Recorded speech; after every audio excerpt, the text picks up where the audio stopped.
I keep that shit on. Yeah.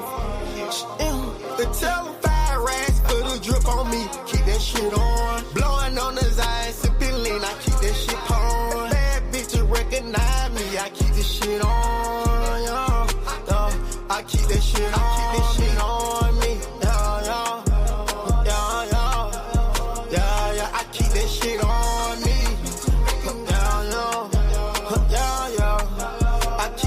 I keep that shit on. I'ma shine, yeah. I ain't telling lies. I'ma grind, I stay on mine. Yeah, I feel no man. I slang that iron like Tony Stark. Yeah. I hop out for mine. I go far for mine. I don't play, I grind. I drop some racks for this shit. All my diamonds gon' shine. I drip on every time. I know I got some dimes. They on my timeline. They in my call log. Okay, I called out. Okay, let's handle business. We stand on everything. You know we pull up with it. We in the city, me, my nigga, but we been did it. Yeah. Fire racks, put a drip on me. Keep that shit on. Blowing on the Zion, sipping lean. I keep that shit on. Bad bitches recognize me. I keep this shit on. Yeah. I keep that shit on. On me. Yeah. I keep that shit on me. I keep that shit on. Young nigga with a bag on me. Now the bitch wanna brag on me. All the niggas got bad on me. How the hell you mad on me? In the field like the spice on my feet. How you hang from a nosebleed seat? Yeah, got me geek like Screech. They gon' try to write a nigga off. I ain't even reach my peak. They gon' try to turn the faucet off, but a nigga just still gon' leak. I ain't with it talking that link. If you got beef, come eat. I just picked up a bag, it stink. Fuck with you till I'm stink. Long as you keep it a bean, long as you keep it a buck. I'm with you, I don't give a fuck. Any problem, we mobbing it up. Any problem, we solve for free. Dirty stick, and it would cheat. Know that it came from the street. Know that I came from the street. Tell them fire racks, put a drip on me. Keep that shit on. Blowing on the Zion, sipping lean. I keep that shit on. Bad bitches recognize me. I keep this shit on. Yeah. I keep that shit on. I keep that shit on me. Yeah. I keep that shit on me.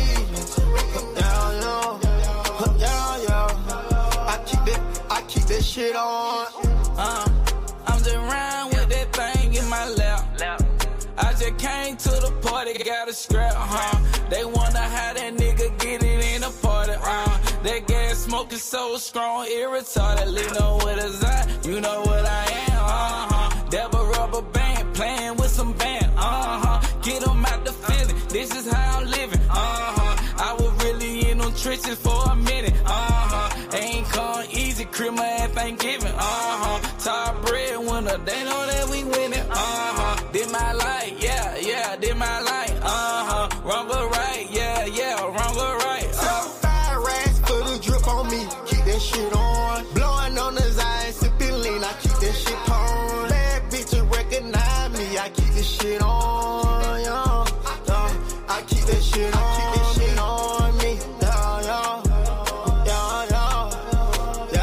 I keep that shit on me, I keep that shit on.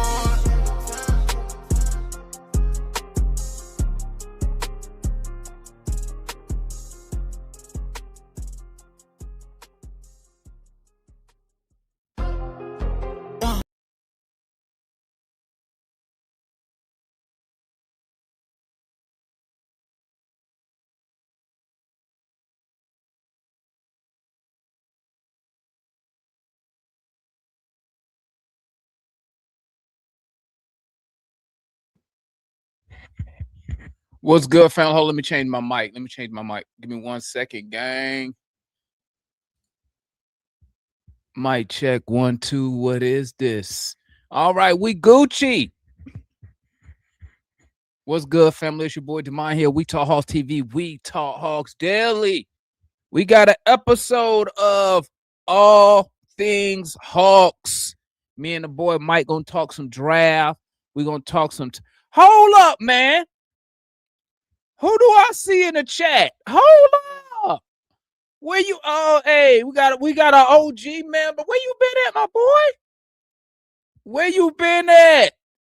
I keep calling him Cheese, but I don't think his name is Cheese. Where you been at, my boy? Where you been? Where you been at, Cheese? I know you're over there. I think Cheese over there in England and whatnot.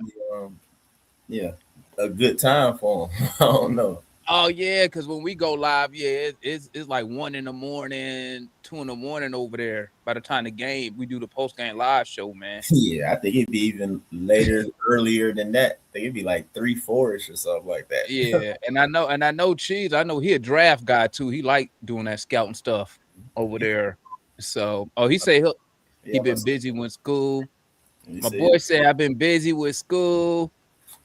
He said I'll come on today. We're gonna be up here maybe about an hour or so, my boy.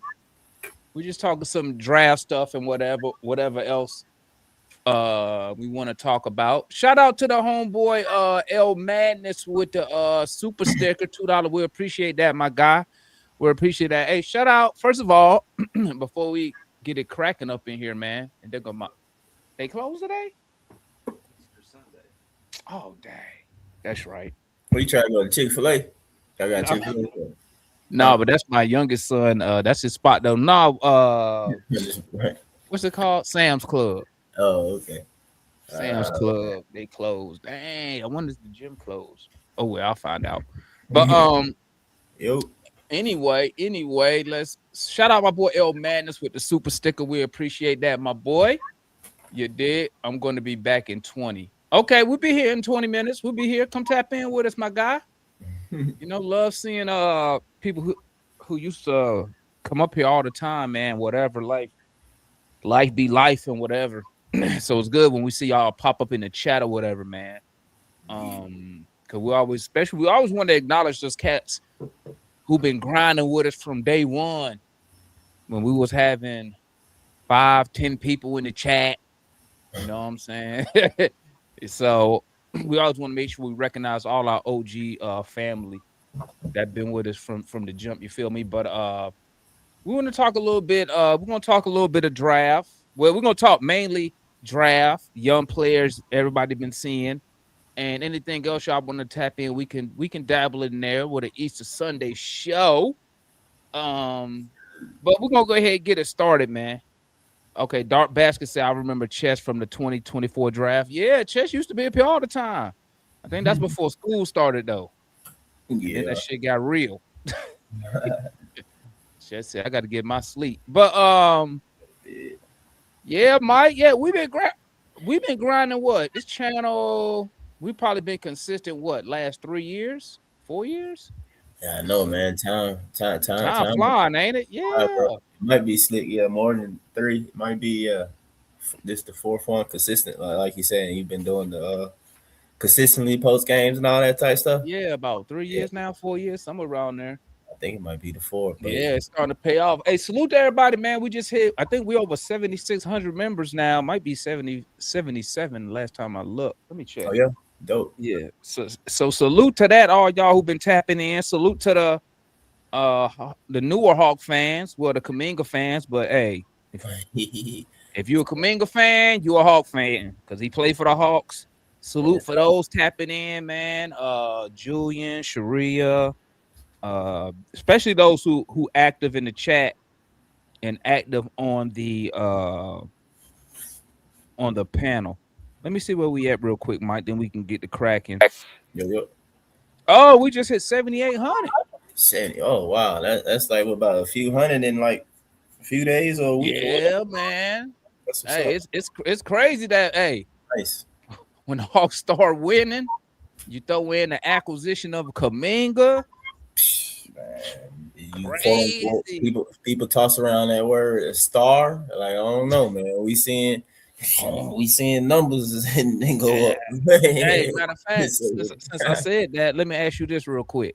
What's up? Since you being an Atlanta native, how do you feel with the Hawks putting together the wins now? How you feel with the national media trying to tap in on the Hawks when they trying to discuss the Hawks outside of Lou Will, because he's from Atlanta and played for the Hawks, But outside of him, because I don't think none of those other pundits played for the Hawks. I mean, excuse me, none of them other pundits from Atlanta.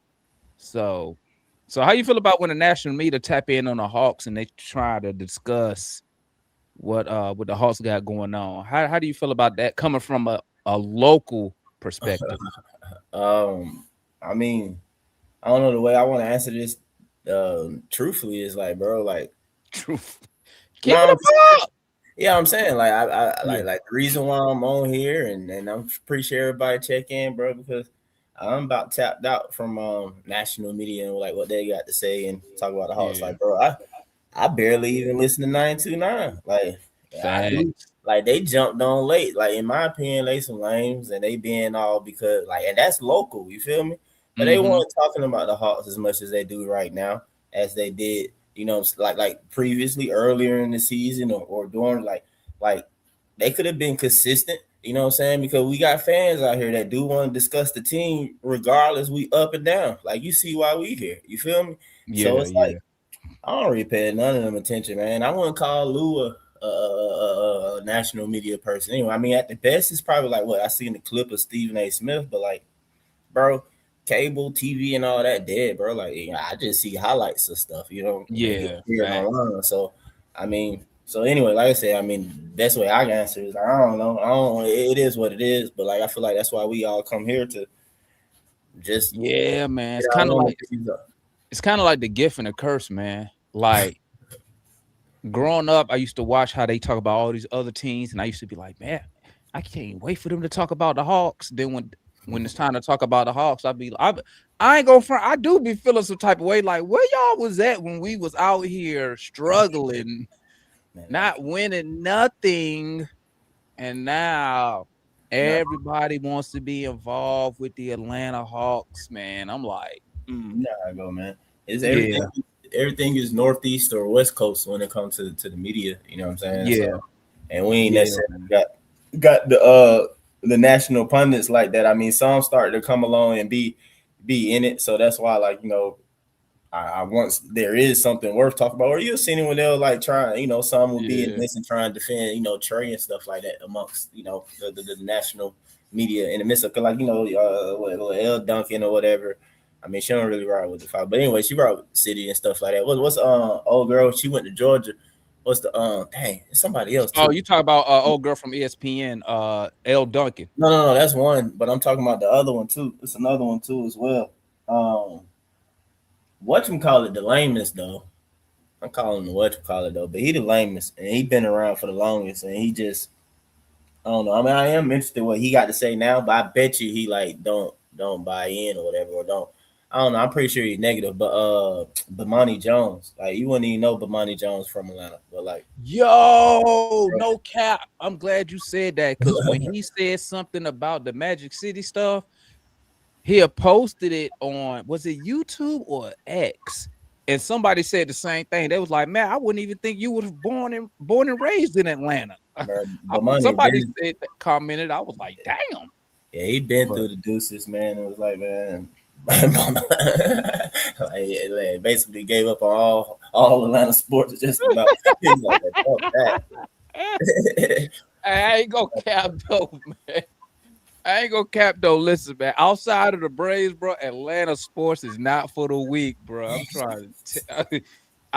And outside of Georgia UGA football, which I know Maria Taylor. Yeah, outside of UGA football, and I mean, I know. Well, I should say Georgia Tech since Tech's in Atlanta, right? So outside of that, bro, I ain't gonna lie. It's a grind being an Atlanta fan, bro. So that's why I do be feeling some type of way when cats try to get on the bandwagon and stuff, and they be like, "Yeah, the Hawks doing this, the Hawks doing that." I be like, "He ain't earned." He say he ain't earned it. Hey, I ain't gonna lie, man. I mean, some Hawks fans they can't help it though. You know they. And we'll get back on track, but they can like to what you talking about though, bro. Like for real though, bro. Like, bro, you want to hit for that 13 win season, man? You know, it's more like hell no, bro. Like, some folks can't help it, man. They weren't old enough. They just want to. Like, man, I be thinking myself, bro. The funniest stuff, Mike, is when I do go back and forth with cats, like on Twitter. And the first thing they tell me is this: they be like, "You don't even watch the games." I'll be like, "What? What you mean I don't watch the game?" That's one. Number two, bruh, I ain't gonna cap, bruh. If you wasn't old enough for that 13-win season, Bro, I'm telling you, man, bruh, you can't. I was talking to myself the other day about that. You hear what I said? I was talking, I talk to myself a lot, but I was talking to myself about that the other day, man. I was like, hey, it ain't really no fans. No, ain't no 20-year-old fan finna question me about being a Hawks fan, bro. Hell no. Like, I don't think the homie Jay get it, but like he had sent me something the other day on IG, and somebody talking about the Hawks. They was talking about like basically like where we keep getting these dunking guys, like these 6'9" whatever. It's like went from Neek to what is like Josh, JJ, saying stuff like that. I told him like, hey, bro. He was like, man, we just known for dunk contest guys. I was like, hey, man. I don't care, man. When Josh Smith won the dunk contest, nigga, that felt like a championship to me. Bro. The reason why is because, bro, that 13-win season, bro, we were horrible. So to have something come a little later, whatever, but nigga, I felt victory. I felt all kinds of victory. Bro. And Cat, who was that question to me? Was it John? It was somebody. Because I was turning up when we was making that run in the NBA Cup. And I was like, it was like, it's a fake competition. I was like, bro, let me tell you something. Hey, man, if we win something and all eyes is on it, nigga, I'm taking it. If the whole world looking and we come out on top, nigga, I'm taking it, bro. Hey, because I told him, I said, what did he say? I can't remember. It was John. It was somebody. And it was like, what you gonna do, Damon, if they win? Buy a banner? I was like, yup. I was gonna hang that damn NBA Cup banner right from the ceiling. I sure was. You see, I bought that St. Louis Hawks logo. You see it? Right yeah. He said he bought the St. Louis Hawks logo. Hey, watch this. I'm finna order the St. Louis Hawks championship, the banner. I'm finna watch. Hey, somebody say something to you, bro. You like, I ain't from Atlanta anyway. Did you just say that? Nigga, like, it don't matter. No, he go to funniest shit. He go to funniest shit. When I be talking Hawks basketball, right? And they take a shot at the city. They be like, that's why you live in Atlanta, full of gays. I was like, I always hit him with the same thing. I'd be like, hey, I hit him with the same thing. I'd be like, that's fucked up. I said, but I ain't from Atlanta.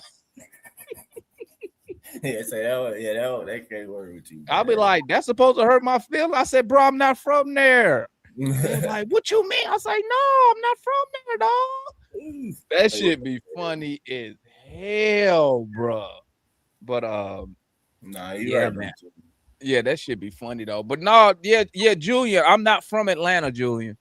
He asked how did I end up in Texas. The Army sent me here. The Army sent me here. I'm not from Atlanta. And if you be on this channel long enough, you'll hear me complain about that when times get hard. When I go on my little woe is me rant, saying I could have picked any team, but Ted Turner done brainwashed me and whatnot. Damon, you forgot to send me them. Oh, I got you, Cujo. My bad, man. He ain't even put it up, man. He got put that nigga up. He say no, he put it on the screen.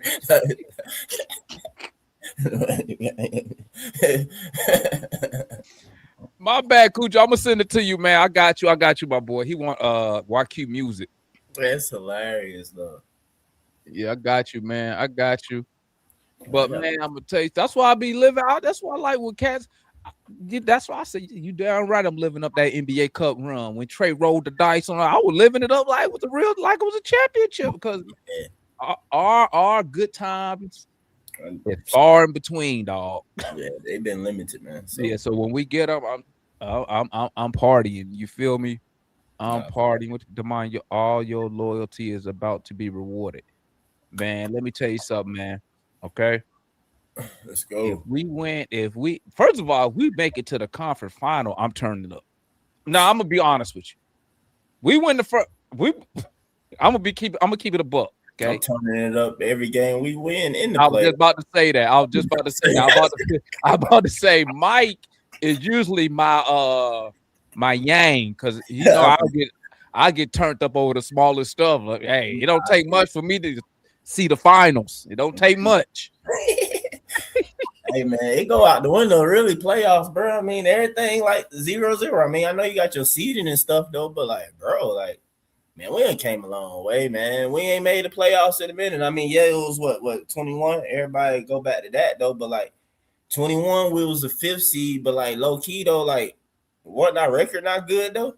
Like the East wasn't really like that or something like that. What was our record? Last time we made the playoffs without the we play-in? made the 5th seed. We made the 5th seed, you know, against the Knicks and all that. What was the record? 43. We had 43 wins. Oh, all right. And where we at right now? We passed 43, right? Or at 43? We had 44. I think we like 44 and 30. Said, there you go. 41 and 31. Marion said that's the record now? No, back then, because the season was shortened that year. It was? Yeah, we didn't play 82 games that year. We went to the it was one year we went to the playoffs. We did because that was the year after COVID. Wait, which one? What year was the bubble year? Yeah, that was the year after COVID because I think I remember thinking that we like kind of barely missed the bubble or whatever. Yeah. Oh, Chess said we have 45 wins right now. Yeah, and we had 45 with like what 4 more games left, bro. Like I don't know, man. Anyway, this 5th seed time and like since the last time, I don't know, bro. It can feel different. That's all. So I won't blame anybody, bro. Like I get y'all, even though I personally, you know, I mean, just earlier was saying stuff for 2027 year, but like, shoot, once the playoffs actually start, though, bro, definitely pulling for them to do, hey man, make some history, bro. All I'm saying is, man, when I look at the team, when I watch the team play, man, I mean, granted, you know, we'll come up here sometimes and like nitpick, but like overall, like the team looked real good, man. Like, and that's why I was saying, like, and I'll pivot over to the draft stuff. That's why I was saying. I mean, outside of a Peterson, maybe the AJ kid, I don't really see a rookie coming in and starting day one. Bro, I don't see them two starting. That's bro. I'm just going off that based off maybe the draft position. You know what I'm saying? Maybe if you end up with the first overall pick, maybe somebody complaining that, well, how come he's the number 1 overall pick? He should at least start. I'm just trying to give that part the benefit of the doubt. But when I'm looking at the current team, fans, or you mean like fans, man, fans. Oh, well, they ain't gonna do crap because of the fans. Well, I mean, I know that, but you know, that's what the conversation is at, though. I mean, but I understand. But I mean, I know a portion of a Hawks fan is gonna make all kinds of reasons because of, you know, I don't want to get into it, man. But yeah. Matter of fact, let me drop the link just in case anybody else in the chat want to tap in. But bro, like let's be real though. Like I don't really see a way for any perimeter player, bro, 1 through 3, especially. You probably want to say 1 through 4, playing. I say playing, but I mean like first off starting, and then you want to question like really being part of the rotation consistently, knowing our coach, knowing that we literally gonna be a better team than we were the last time we had a number 1 pick, whether you like them or not, or say skill set, whatever. But we're gonna be a better team, and we're gonna have expectations from like the league, our own self, all that stuff going into next season. Like, and you already know Quinn too, you know what I'm saying? So it's like, are any of them gonna come in and defend and shoot to where they can basically take out a vet from the starter from the starting perimeter or whatever. And I don't know if they'll be able to do that. I don't think so. And you know what else you got to factor in, Mike? What's up? We know that Quinn Snyder prefers veteran players. I mean, he does. It's proven, you know. And here's the thing: the veterans currently on the team out there getting the job done. No, I mean, so shout out to the homeboy. We got Darian. He ain't tapped in a minute with us. What up, Darian? But yeah, they just took off Southside. I don't think that's gonna happen. No, right away. No, bro. No is hooping, bro. Like we were just talking. Naw can be an all-star next year. One thing about it, Naw can defend right now on the NBA level. You don't know if Peterson can defend on the NBA level. Right. You probably take out CJ out the starting lineup. Yeah, I mean. Maybe, but at the same time, though, you still don't know if Darren Peterson can close games, close quarters. You don't know if he can be efficient as CJ McCollum. You don't know any of that stuff. You know, that's not the saying that he's a bad player. It's just that, like, again, majority, if not all, number one pick players go to teams that usually don't have none of that crap, and they cleared the way completely for them to just go out there and you live with the lumps. And what happened? It's very rare, even if they're number one pick, that they on a team that end up being a top 5 team in either conference. They most likely gonna be out of the playoffs. And like you said earlier, next year the Hawks gonna have expectations. You think? Yeah, for sure. So I don't think no, it ain't gonna be a number 1 overall pick, number 2. Go out there and take your lumps. We don't really care about the outcome as long as you're getting better. That ain't finna ride. That ain't finna ride. What's good, Darian? Man, nothing, man. Nothing. It's been a bit. I've been working, man. Boy, that work got y'all slaving, man.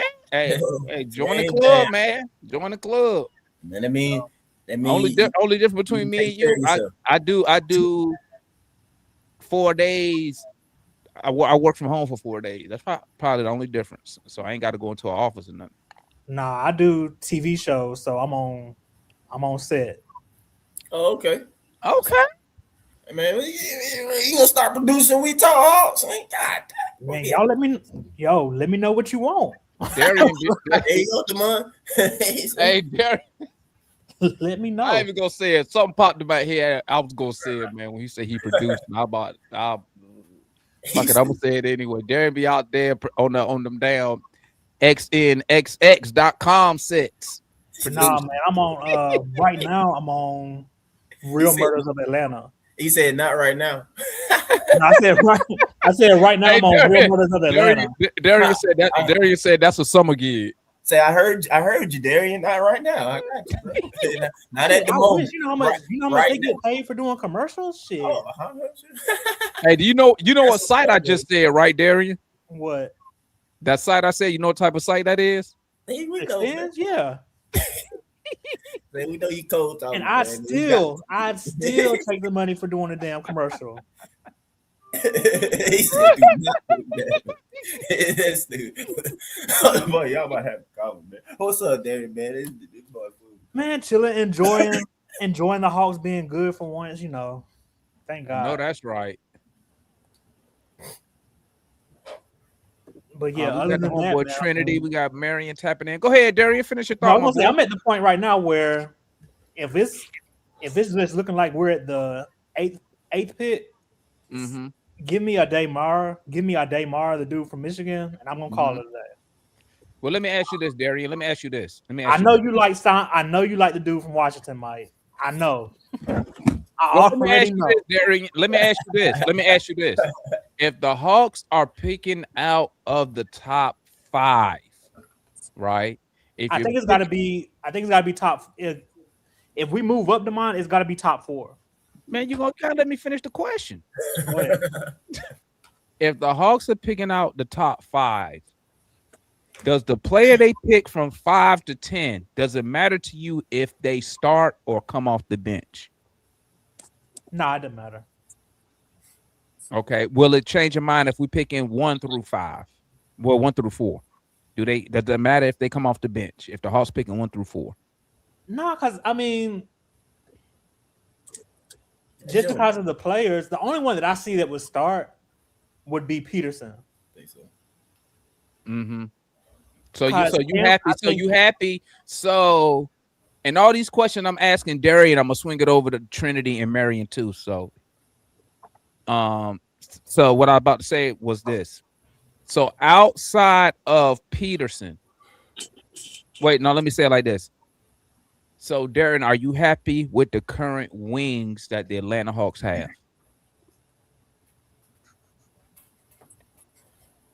Yeah, CJ pissed me off, but think about the wings you got. You got Jalen Johnson. You have currently Dyson is technically a wing for us when he starts when he starts CJ and all. Right? So Dyson's a wing to me at 6'7", since he's a taller guy. Okay. You have Jonathan Kuminga coming off the bench as a wing. Zachary Richardson coming off the bench as a wing. Are you happy with those two starting as wings and your two wings coming off the bench? You're happy with that? Yeah, I'm cool with that. Okay. All right. Let's swing it over there to Marion, member of the channel. Then we're gonna swing it over there to Trinity, man. Marion, happy Easter, my guy. You ain't doing man. Happy Easter. You not doing a service today? Man, we started early, man. We started early on Easter. Oh, it's sunrise service today, right? Sunrise service today. That's right. But so Marion, let me ask you. What? You got something on your mind you want to get off first before I ask you anything? Yeah, let me get this off real quick. Go ahead. I was in agreement with everything you were saying, Damon. It really tickles me when people who wasn't there for the 13-win season come up talking about how we should be acting as Hawks fans about winning games, man. I'm dude. We winning games, get into the playoffs. I am. Marion ain't letting that go. Oklahoma happy. I'm gonna be right here with my pom-poms as a cheerleader. Don't tell me to simmer down about winning and getting into the playoffs. You wasn't there. You didn't go through the pains of losing all those games. You didn't go through the pains of having the guarantee and the lie. You didn't go through the pains of Dominique leaving. You ain't going through none of these pains as a Hawk fan. You showed up late. You showed up late, and you only had a little bit of suffering. So they came for an 11 years straight playoff run. Yeah, you had 11 straight years of playoffs and a little bit of suffering. I've been here through all the suffering. I've been here when it was hard being a Hawks fan. I've been here when Jokers wanted to wear a bag on their head going to the game, and we were faithful then. So don't talk. I've been here when I would go to the Omni, and you could hear them calling the plays on the floor and the sneakers squeaking. I was here for that. Oh, hey, say the Omni might have been better though than the days I came up in. Say, but anyway though, we ain't gonna. I can hear the coach. The coach. I'm up in the nosebleeds, and I can hear the coach cussing out the team, and I can hear the plays being called out. I was here for that. So I take umbrage when say Marion, they ain't never had the franchise make you a promise and then not keep it. And look bad and not keep it. Niggas ain't never had the franchise make a promise and not keep it, but they say, we still suck. Hey, bro, hey, the Hawks been. Hey, bro, I remember. I'm gonna tell you the funniest thing I remember about the Hawks, bro. I never seen this, and I said it up here before, but I gotta say it again, man. When y'all brought up the promise, I've never seen an organization sell the other team's superstar jersey in their owner. I never seen that till I seen them selling that Kobe stuff. I was like, get the fuck out of here. Matter of fact, I think that was the same night. Who was that dude we had? He tried to lock up Kobe Bryant. What was his name? Mario West. Mario? It might have been Mario West. I don't know. It was Mario West. Was it Mario West? Or Shelvin Mack? Which one was Mario would remember because he was getting all hyped when Kobe was bringing the ball down. I was like, man, that one no defender, so it couldn't have been Matt. Yeah, Mario West, man. I'm gonna have to go find that clip when Kobe was playing and Mario. Hey man, I've been here when I went to the playoff game against Indiana, and they brought more fans to the game than we did. They had their rally towels out, and it was apparent. It was apparent that we was in the minority. It was apparent. It was apparent we was in the minority. Oh, they say it was Dante Jones. He was with us then. I thought it was Mario West. It was Dante Jones. Evans, or am I tripping? Mario Evans. Somebody said Mario Evans.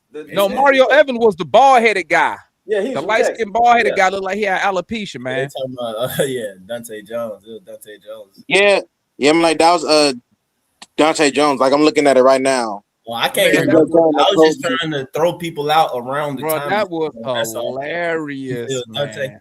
That's crazy. Yeah, Dante Jones used to go have his little beef with Kobe though, so that makes sense. But and that's when he broke like his ankle. Yeah, that was the same game when he was talking all that trash, and then he ended up injuring his ankle. He wanted to be Kobe stop a part two. Bro. But we've done everything except win a championship, ain't we? I was right there with you for the in-game championship when we had beat New York and we was on the way for that in-game championship, I just knew we were gonna beat Milwaukee. I was right there with you. I was lit, bro. And y'all, Yeah. who was it told me to calm down? They were like, "This ain't it." It had to be John, because John, the only one I could think of who talked trash about the NBA Cup. He'd be like, "It's not a real champ." Was it him or Kool-Aid? You know, John from pre-World War II and all that stuff, bro. They don't do that. What you mean? It's the season and the playoffs. We don't do none of that foreign crap around here in America. In the season tournament. Yeah, what John said, man. But Mary, give me your thoughts, man, on the draft. What you've been looking at so far?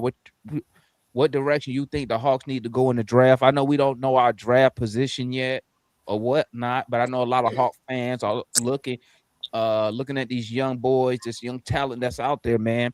It's a two-part question, Marion. Who do you like? Who do you want the Hawks to get? Is the first part. Second part is, but who do you think the Hawks are targeting? Because, like I always say, we kind of sometimes, you put your GM hat on and you try to look at it from the Hawks point of view instead of a fan point of view. You feel me? Yeah. All right. Well, my first thing is that it's hard to know who to really focus in on until you know what your draft position is going to be. Right. But we know that the draft is rigged, and man, we gave up Trae Young, so we should be getting either the number 1 or the number 2 pick. That's just the bottom line of the matter. In terms of if it's that, I would love to see us get Peterson. I would like to see us get even Boozer, because I believe in getting best player available, regardless of where we're in. But if we're in the early lottery, like I hope we will be, because I know the draft is rigged, I hope we get one of those real players. Now, the thing about it is that I think your other question was somewhere around, do I think they will play? Probably not. I think that you got to look at your coach. Coach Quinn doesn't play rookie players. He don't play young players unless he's made to, and it will require that Ansi makes Quinn play a young player. And if Quinn takes us on a deep playoff run, there's no way that Ansi is going to change what Quinn's doing. So those are my thoughts on it. But yeah, I would like the best player available. In my mind, I would like either Peterson, I would like Boozer. I'm not even mad at any of the other guys, like the Banster, AJ, the dude out. Yeah, not even mad at him either. But I know it's going to be some overage. But the other thing though, Demond, that we haven't really started talking about, I'm not wholly against trading the pick if we can get the right players back. Okay, let me read this super chat real quick. Then we're gonna go to Trinity. We're gonna hit up the homeboy Jay. Looking like a player over there. Look like he coming from the players' ball. Got the chest out. Okay. Out the brunch this morning. Jay got the Easter service chest out. Okay. Let me read these super chat. Jay over there looking like a 70s playboy. Hold up. My boy Cujo says, y'all wasn't here with Demond said we was going to the finals in a preseason. Yeah. I did, and here it go right here. Out the window. Demond saw that traded DJ Lawver. Bro, let me tell you something. I remember exactly where I was standing at when I saw that. I was with my wife. I was in Dallas with my wife. We was at a festival. And I told my wife, I said, hold up. The Hawks is playing. I need to watch a little bit, because I think this was the first time they played DJ, Trey, and JC played together in preseason. I said, hold up, let me watch a little bit. Give me 5 minutes. Right when I turned it on my phone, that's when they threw that oop. And I was like, I don't know what made me think that. I was like, we going to the finals. And we know from there it's been downhill ever since. But yeah, you're right, Cujo. Y'all right. Y'all got me. Let's tap in with the boy Trinity. Then we're going to go Jay. Then we're going to go to the homeboy Julia, man. Trinity. What's up, fellas? How y'all doing? We Gucci, man. Happy Easter. Draft time. Draft is soon. College championship game is Monday, tomorrow. 2-part question, same thing that I asked Marion. Who do you want the Hawks to get? Is the first part. Second part is, who do you think the Hawks are going to get? Okay, so give me DA. Darius Acuff. It really depends on our draft position. If we have a top 3, if we pick third, I feel like, to be honest with you, I feel like it's going to be more pressure if we get number 1. I'd rather us get like number 2 or number 3. But the reason why I wouldn't get Cameron Boozer is because we have a lockdown, in my opinion. Like, and I think he's the most ready-made person in this draft right now. Because he kind of reminds me of like Jermaine O'Neal, kind of, you know, his skill set. But I feel like we need more of a point guard. And I feel like with this team that we have for the next 2 years, I feel like this season is a wash, which is crazy to say because we're just we have untapped potential, really. We still haven't even tapped into old boy that we got, Zach. You know, I feel like whoever we draft in this draft, let them really learn from CJ. Let them learn from Nall. Let them learn from, you know, our veteran leadership. If I had my pick, I would get Darius Acuff because I'm sold on oh boy. You know, like the number 1 guard from Kansas, but his Darren Peterson. But his injury is really his injury history, and maybe lackadaisical. Like I've been hearing a lot of people have reported how a lot of teammates and coaches don't kind of like who his management or all this player, you know, protecting the player from, you know, injuries and load management. I really don't like that. I think he's one of the most talented. It's kind of like Michael Penix with the Falcons. Really talented, but bro, your injuries and a lot of different stuff behind the scenes, I don't like that. And if it's a number 1 player, that does not need to be a thought of, you know, damn, well, do I got a load minute, you know, load managing guy? Right. Now, I like Darius Acuff. I feel you, Trinity. I feel you, right? But here's my only pushback, right? Yes, sir. When it comes to like the draft, I don't really pay attention to like what's being said about the player, right? Because what we do know is agents, front offices, what you're going to start to see, you're going to start to see more and more negative and positive things being pushed about these top picks due to agents players, and front offices trying to manipulate. I'm not talking about that. I'm talking about actually hearing from actual former players. Like no, but that's what I'm saying. But see, like, that's what I'm saying. Like the only thing that matters, here's the only thing that matters, Trinity, right? When it comes to draft, the only thing that really matters, the only thing that's a fact that can't be debated is what you, as the scout, right? The scout who gonna report to the GM, is what you see with your eyes, right? Even as a fan, the only thing that matters is what you see with your eyes. It doesn't matter what a form, because let me tell you something. A former player, especially if he training them, what he's supposed to say? He's going to say, this guy's amazing. This guy does this. This guy does that. No. I get what you're saying, Demond. I'm saying when I look and I see players, a lot of concern that a lot of people have, that's what I see. I'm not talking about being biased or let me ask you this, Trinity. Whatever people. What I'm saying is that Darren Peterson, because I wasn't really a believer, or let me say this, he really shot up at the beginning of the year, like Darren Peterson. A lot of people was AJ, why? No. What I'm saying is that, like with the high school circuit and stuff, like I said, I coach. I've been watching a lot of kids grow up.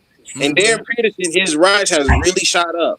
Right. And I'm saying, I'm not talking about his talent. Like I said, his talent is great, but I look at a player's heart. And you know who I look that don't care about none of that? I look at Darius Acuff Jr. Like I see him and I'm like, this dude is a really, really like he is passionate. And what I'm saying is I'd rather have that than someone that could be a possible James Harden. Where James Harden got all the talent, but there is something missing. There is just something missing with him. And here's the thing. But let here's me the get thing, back Trinity. to the second part of your question. But hold on, Trinity. Here's the thing. The hard part, I don't really factor that in because us as fans, we will never know the heart of a person because we are not interviewing them. We're not talking to them. We don't know them personally. So just because a person doesn't display heart the way you want to see it displayed doesn't mean said player doesn't have heart. At the end of the day, when it comes to pro sports, what do we know? And I don't care if you got heart. It's production. Exactly. You can go out there and produce. Let me tell you something. I don't know a Hawks fan who wouldn't take prime James Harden to build around. I am not saying that. What I'm saying is that again, talent. Okay, you can produce, but if you are always injured or if you're always being coddled, that is a nuisance. That if Darren Peterson and Acuff are the top two guards, is there that much big of a difference, right? Yes, he's that better than Acuff. Yes, he's better than Acuff, hands down. That's valid. But over production, they both produce the same, but Acuff plays way more, and he does more.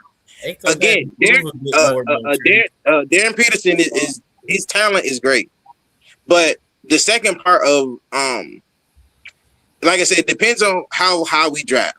Okay, now who do you think the Hawks are going to take? Now, if the Hawks are going to take, it depends on what bigs that we keep.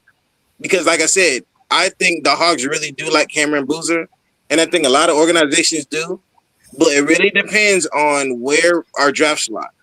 My personal, and then kind of going back to my dream person or how things. No, not your dream, not your dream. The second part is who do you think the Hawks are going to take? I think Cameron Boozer or low key might be Caleb Wilson. It really depends on how the interview process goes.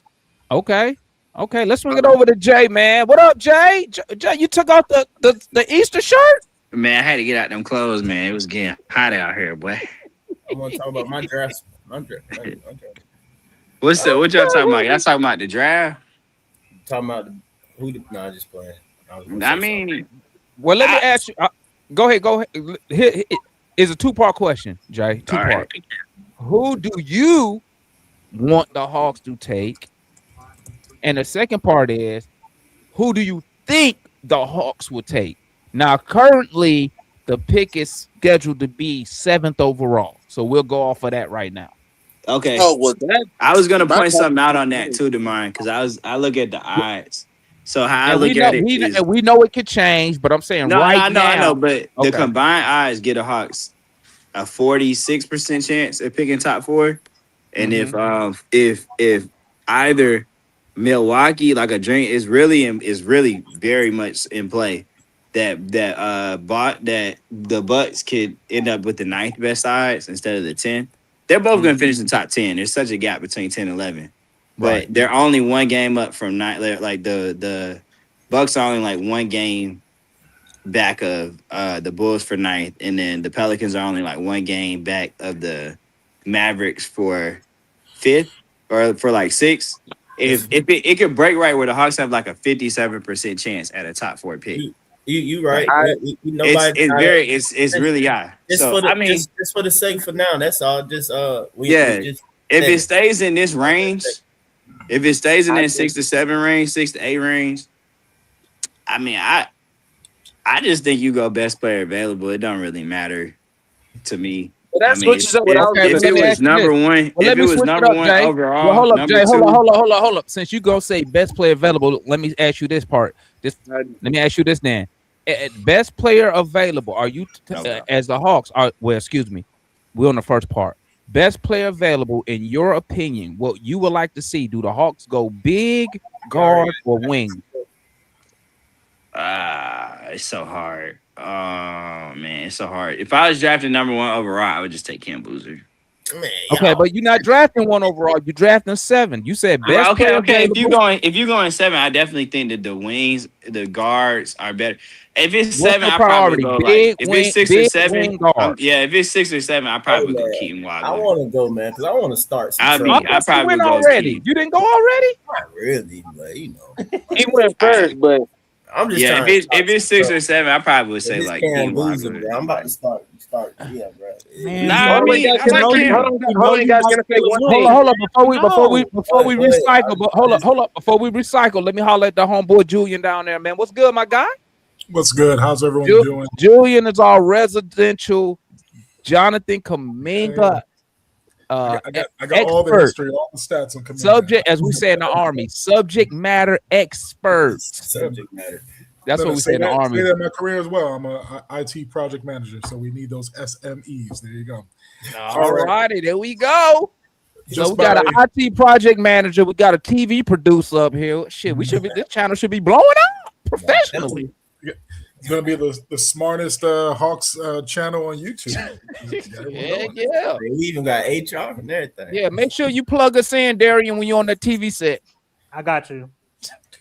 Well, just by looking at what the Hawks need, I'm a spiritual guy, so I feel that I think God is with the Hawks, and I can explain that later with how I seen Kuminga. And I think you're going to land at the very exact spot that you're supposed to be, which might be 4 or 5. I know everyone wants I'm good the with 4 or 5.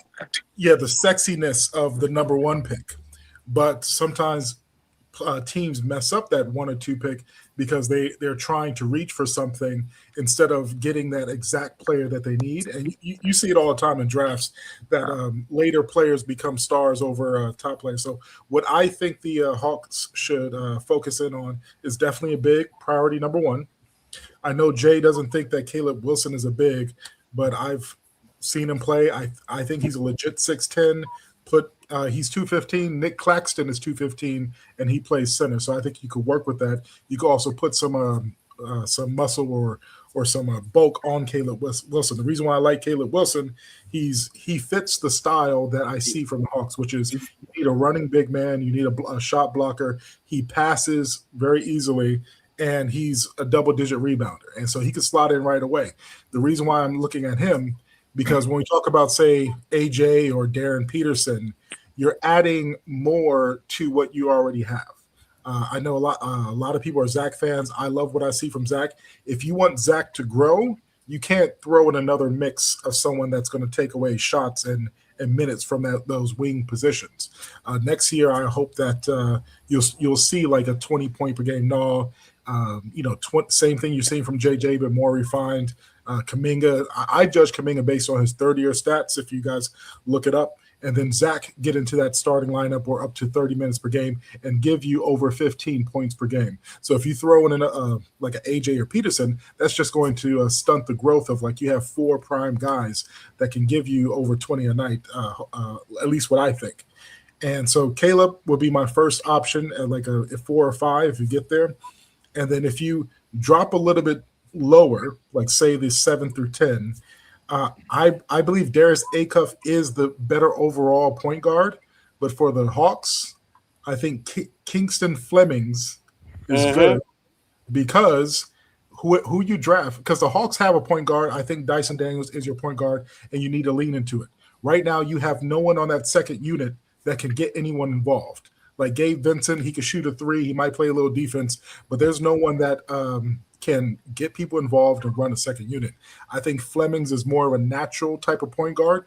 Acuff, you could drop him on a team, and he's going to start putting up big numbers. But I think that he wants those big numbers. Flemings is a little bit taller. He's a better defender. So why not continue to lean into what the Hawks are building, which is that those crazy defensive wings coming off the bench, attack.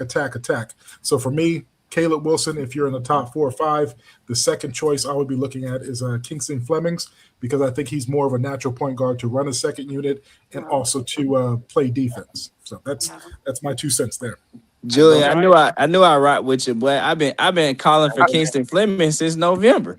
I've been on the Flemings train for a long time, so we think alike. You're a great mind. For me, it's all about fit. I know like other things are sexier, but you guys have some like really. I like Wagler too. Wagler is really nice. Can Fleming shoot the ball?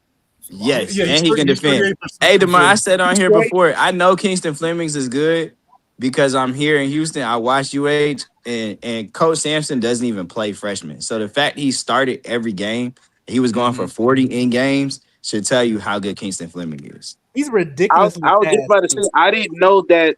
I thought that the Hawks, because I haven't been tapped in. My father just passed away these past month. It's been crazy, and I didn't know that the Hawks weren't in like a top 3 potential range. I didn't know that they've fallen to the 7. That's why I said what I said. No. I didn't know what I'm saying. No, what we said, Trinity. What we were saying was, as of right now, the pick is just projected to be 7. It might be 1, 2, 3, 4, 5. It just goes by because that it's gonna move every day. It's gonna move every day into the lottery. Okay, the reason why I said that because I thought our slot with New Orleans, I thought it was a top 3. No, it could be a top 3, but as of today, the numbers say it's going to be. It's just the numbers. It could say 7th, and then they had a lottery tomorrow, and we picking 1. So we can pick just like happened last time. Keep in mind though, they're gonna reformat the lottery. They're about to reformat the lottery and announce it this month. So we can just keep in mind we really don't know until they announce with the lottery. No. Adam Silver said he's good. They're gonna change it. They're gonna vote on it in May, and it's gonna go in effect immediately. Bro, I got y'all. Hey, but look though, it still don't matter because we can pick 3. We can change it up, and it's still just the same things for me personally. It don't matter at all, man. I don't know who it was that said that, man. You gotta pick your players, man. Screw. Like a lot of times, I think is maybe it's just fans or whatever. But a lot of times we what they tell you or whatever, it like kind of fixes what you kind of see what stuff should be. You know what I'm saying? Versus like just look at the players or whatever and like what I'm saying, who you think or whatever, you know what I'm saying? Just who it is though. But I do like the Caleb Wilson thing, of course. I mean, Julian left out one major factor with Caleb Wilson when talking to Hawks fans that he's a Atlanta. Yeah, he's from Atlanta. So like everybody I think would be in the sense for him. It sucked that he got hurt. I would have liked to see him in tournament, of course, to see what he would have done and stuff like that, man.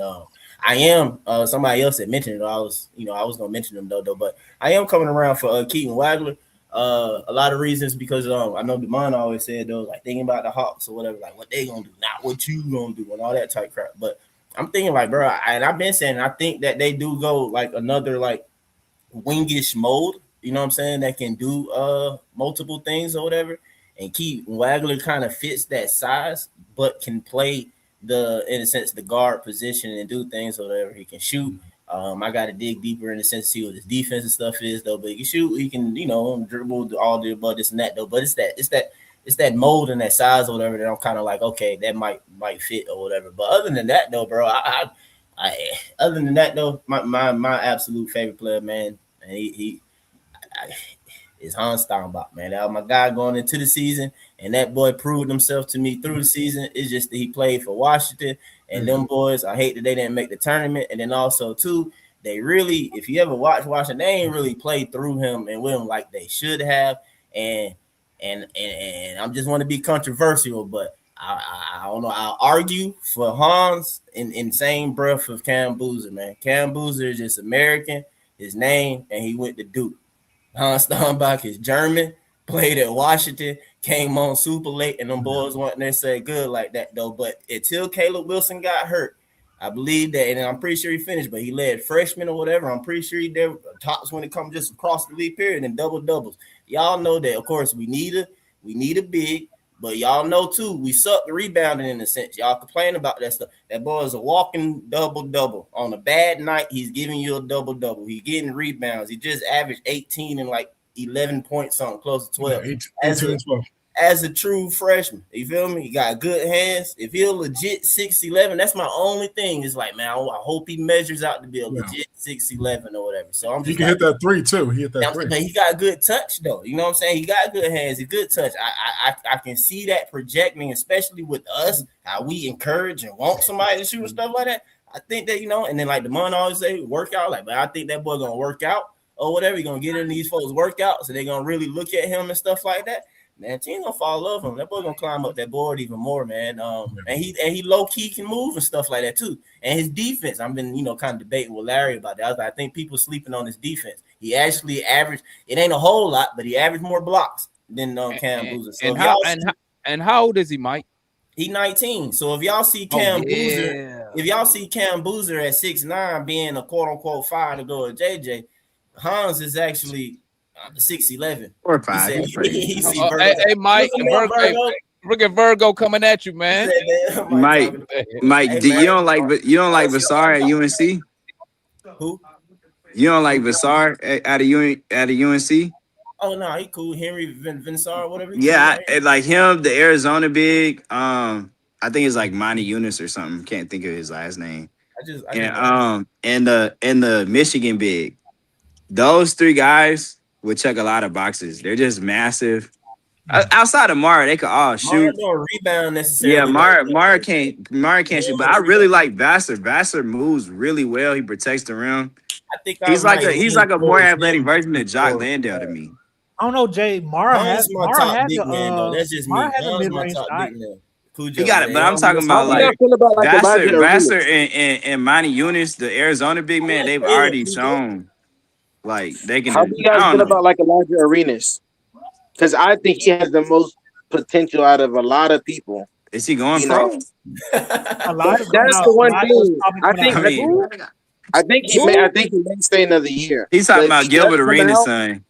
No. He all right. I mean, he probably needs another year. I think so, but I'm saying if he does, I think he'll be a really good project that the Hawks should pick up on because he fits everything. He's a great ball handler. He is 6'8". He has the confidence to, take over games.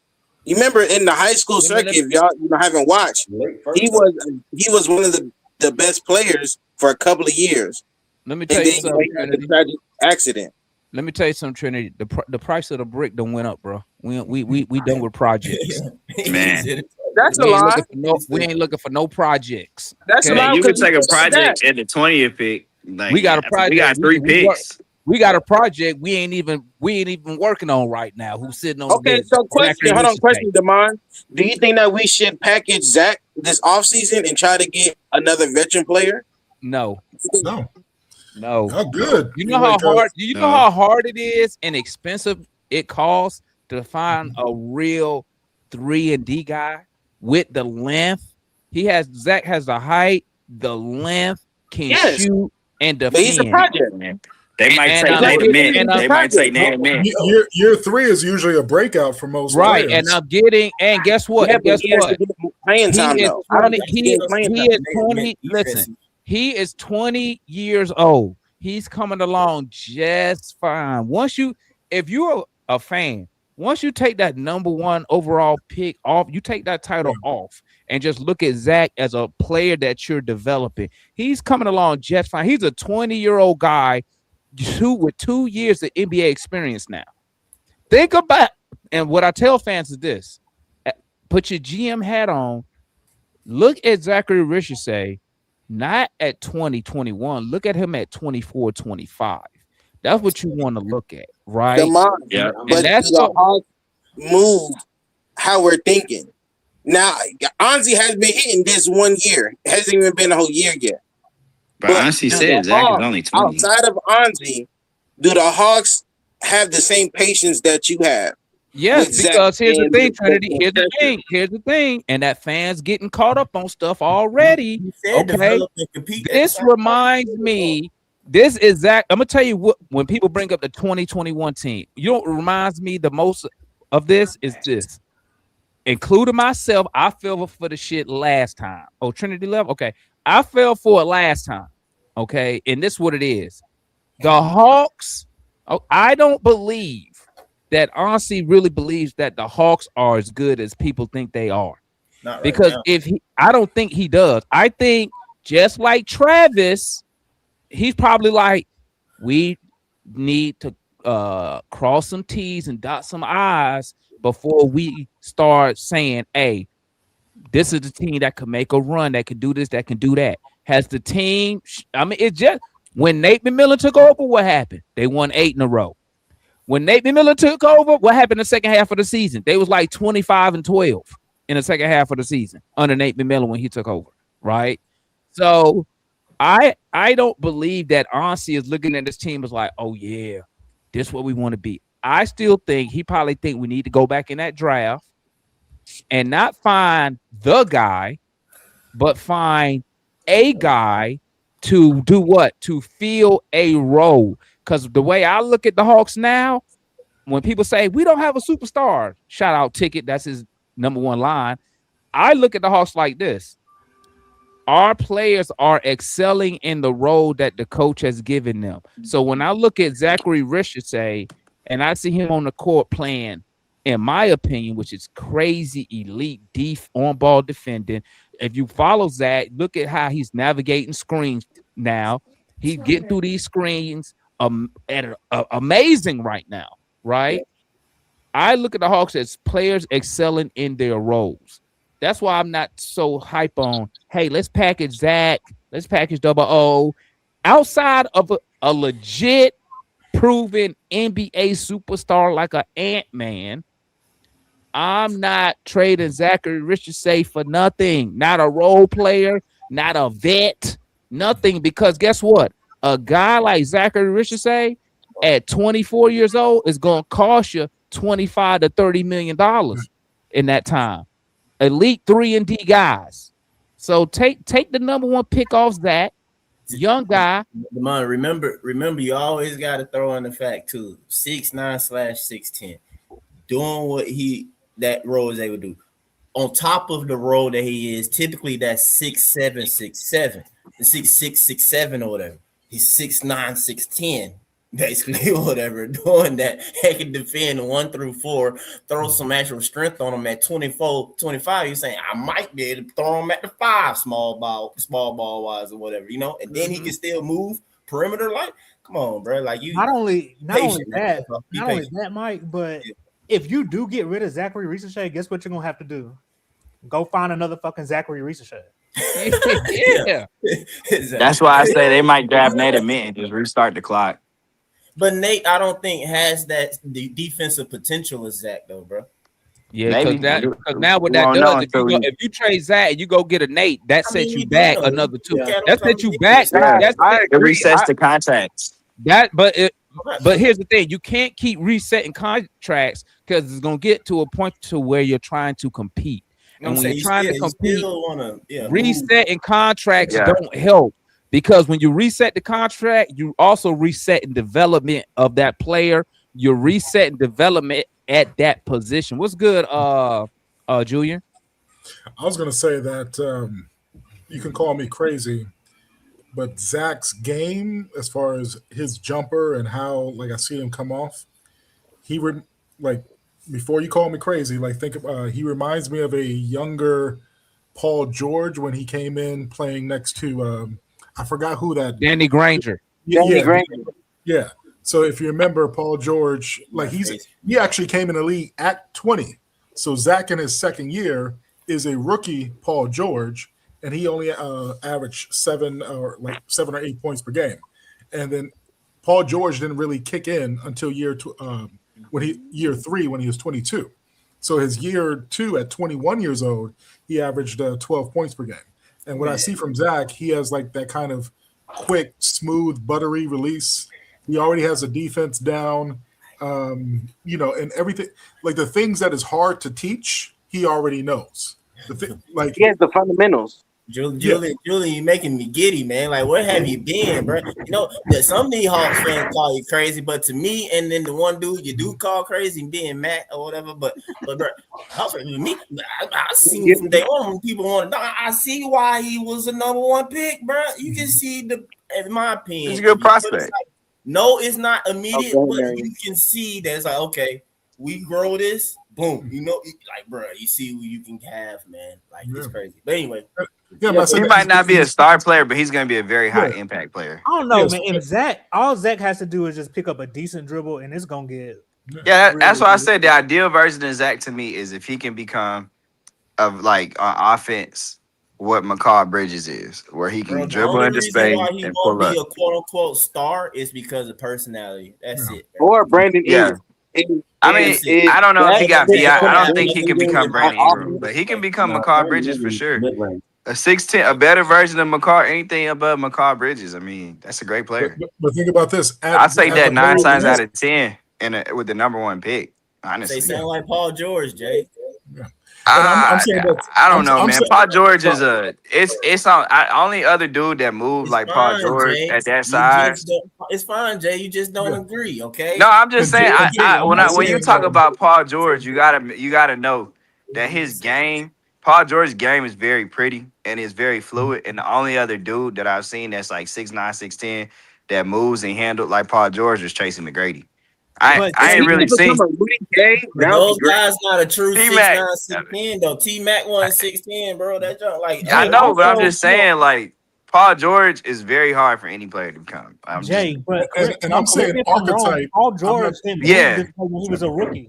Paul George didn't move this way when he was a rookie. Bro, if you go watch Paul George highlights and his tape at Fresno State, it's like you watching him now. Like he had a lot in his game. But what Darian's saying, he didn't do it in the NBA level. No, because once again, like I've been telling y'all, man, it's about opportunity. He goes to Indiana. Indiana already had Granger. Granger was the number one option. He was the number one option on the Pacers when he got there. Hey, another thing, real quick though, guys. This matters. Paul George is 6'8".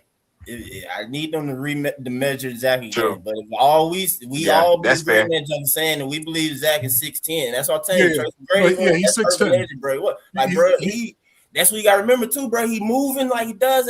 Like, bro, and then like you think he can play shooting guard. Hey, he's 6'10". Yeah, he's taller than Kuminga, and Kuminga's a legit like in between 6'7", 6'8". Exactly, and he's noticeably taller. Yeah, I would love for Zach to be I ain't gonna hold y'all, but I would love to see Zach at the 2 in summer league next year. Yeah, I would too. I just want to see it.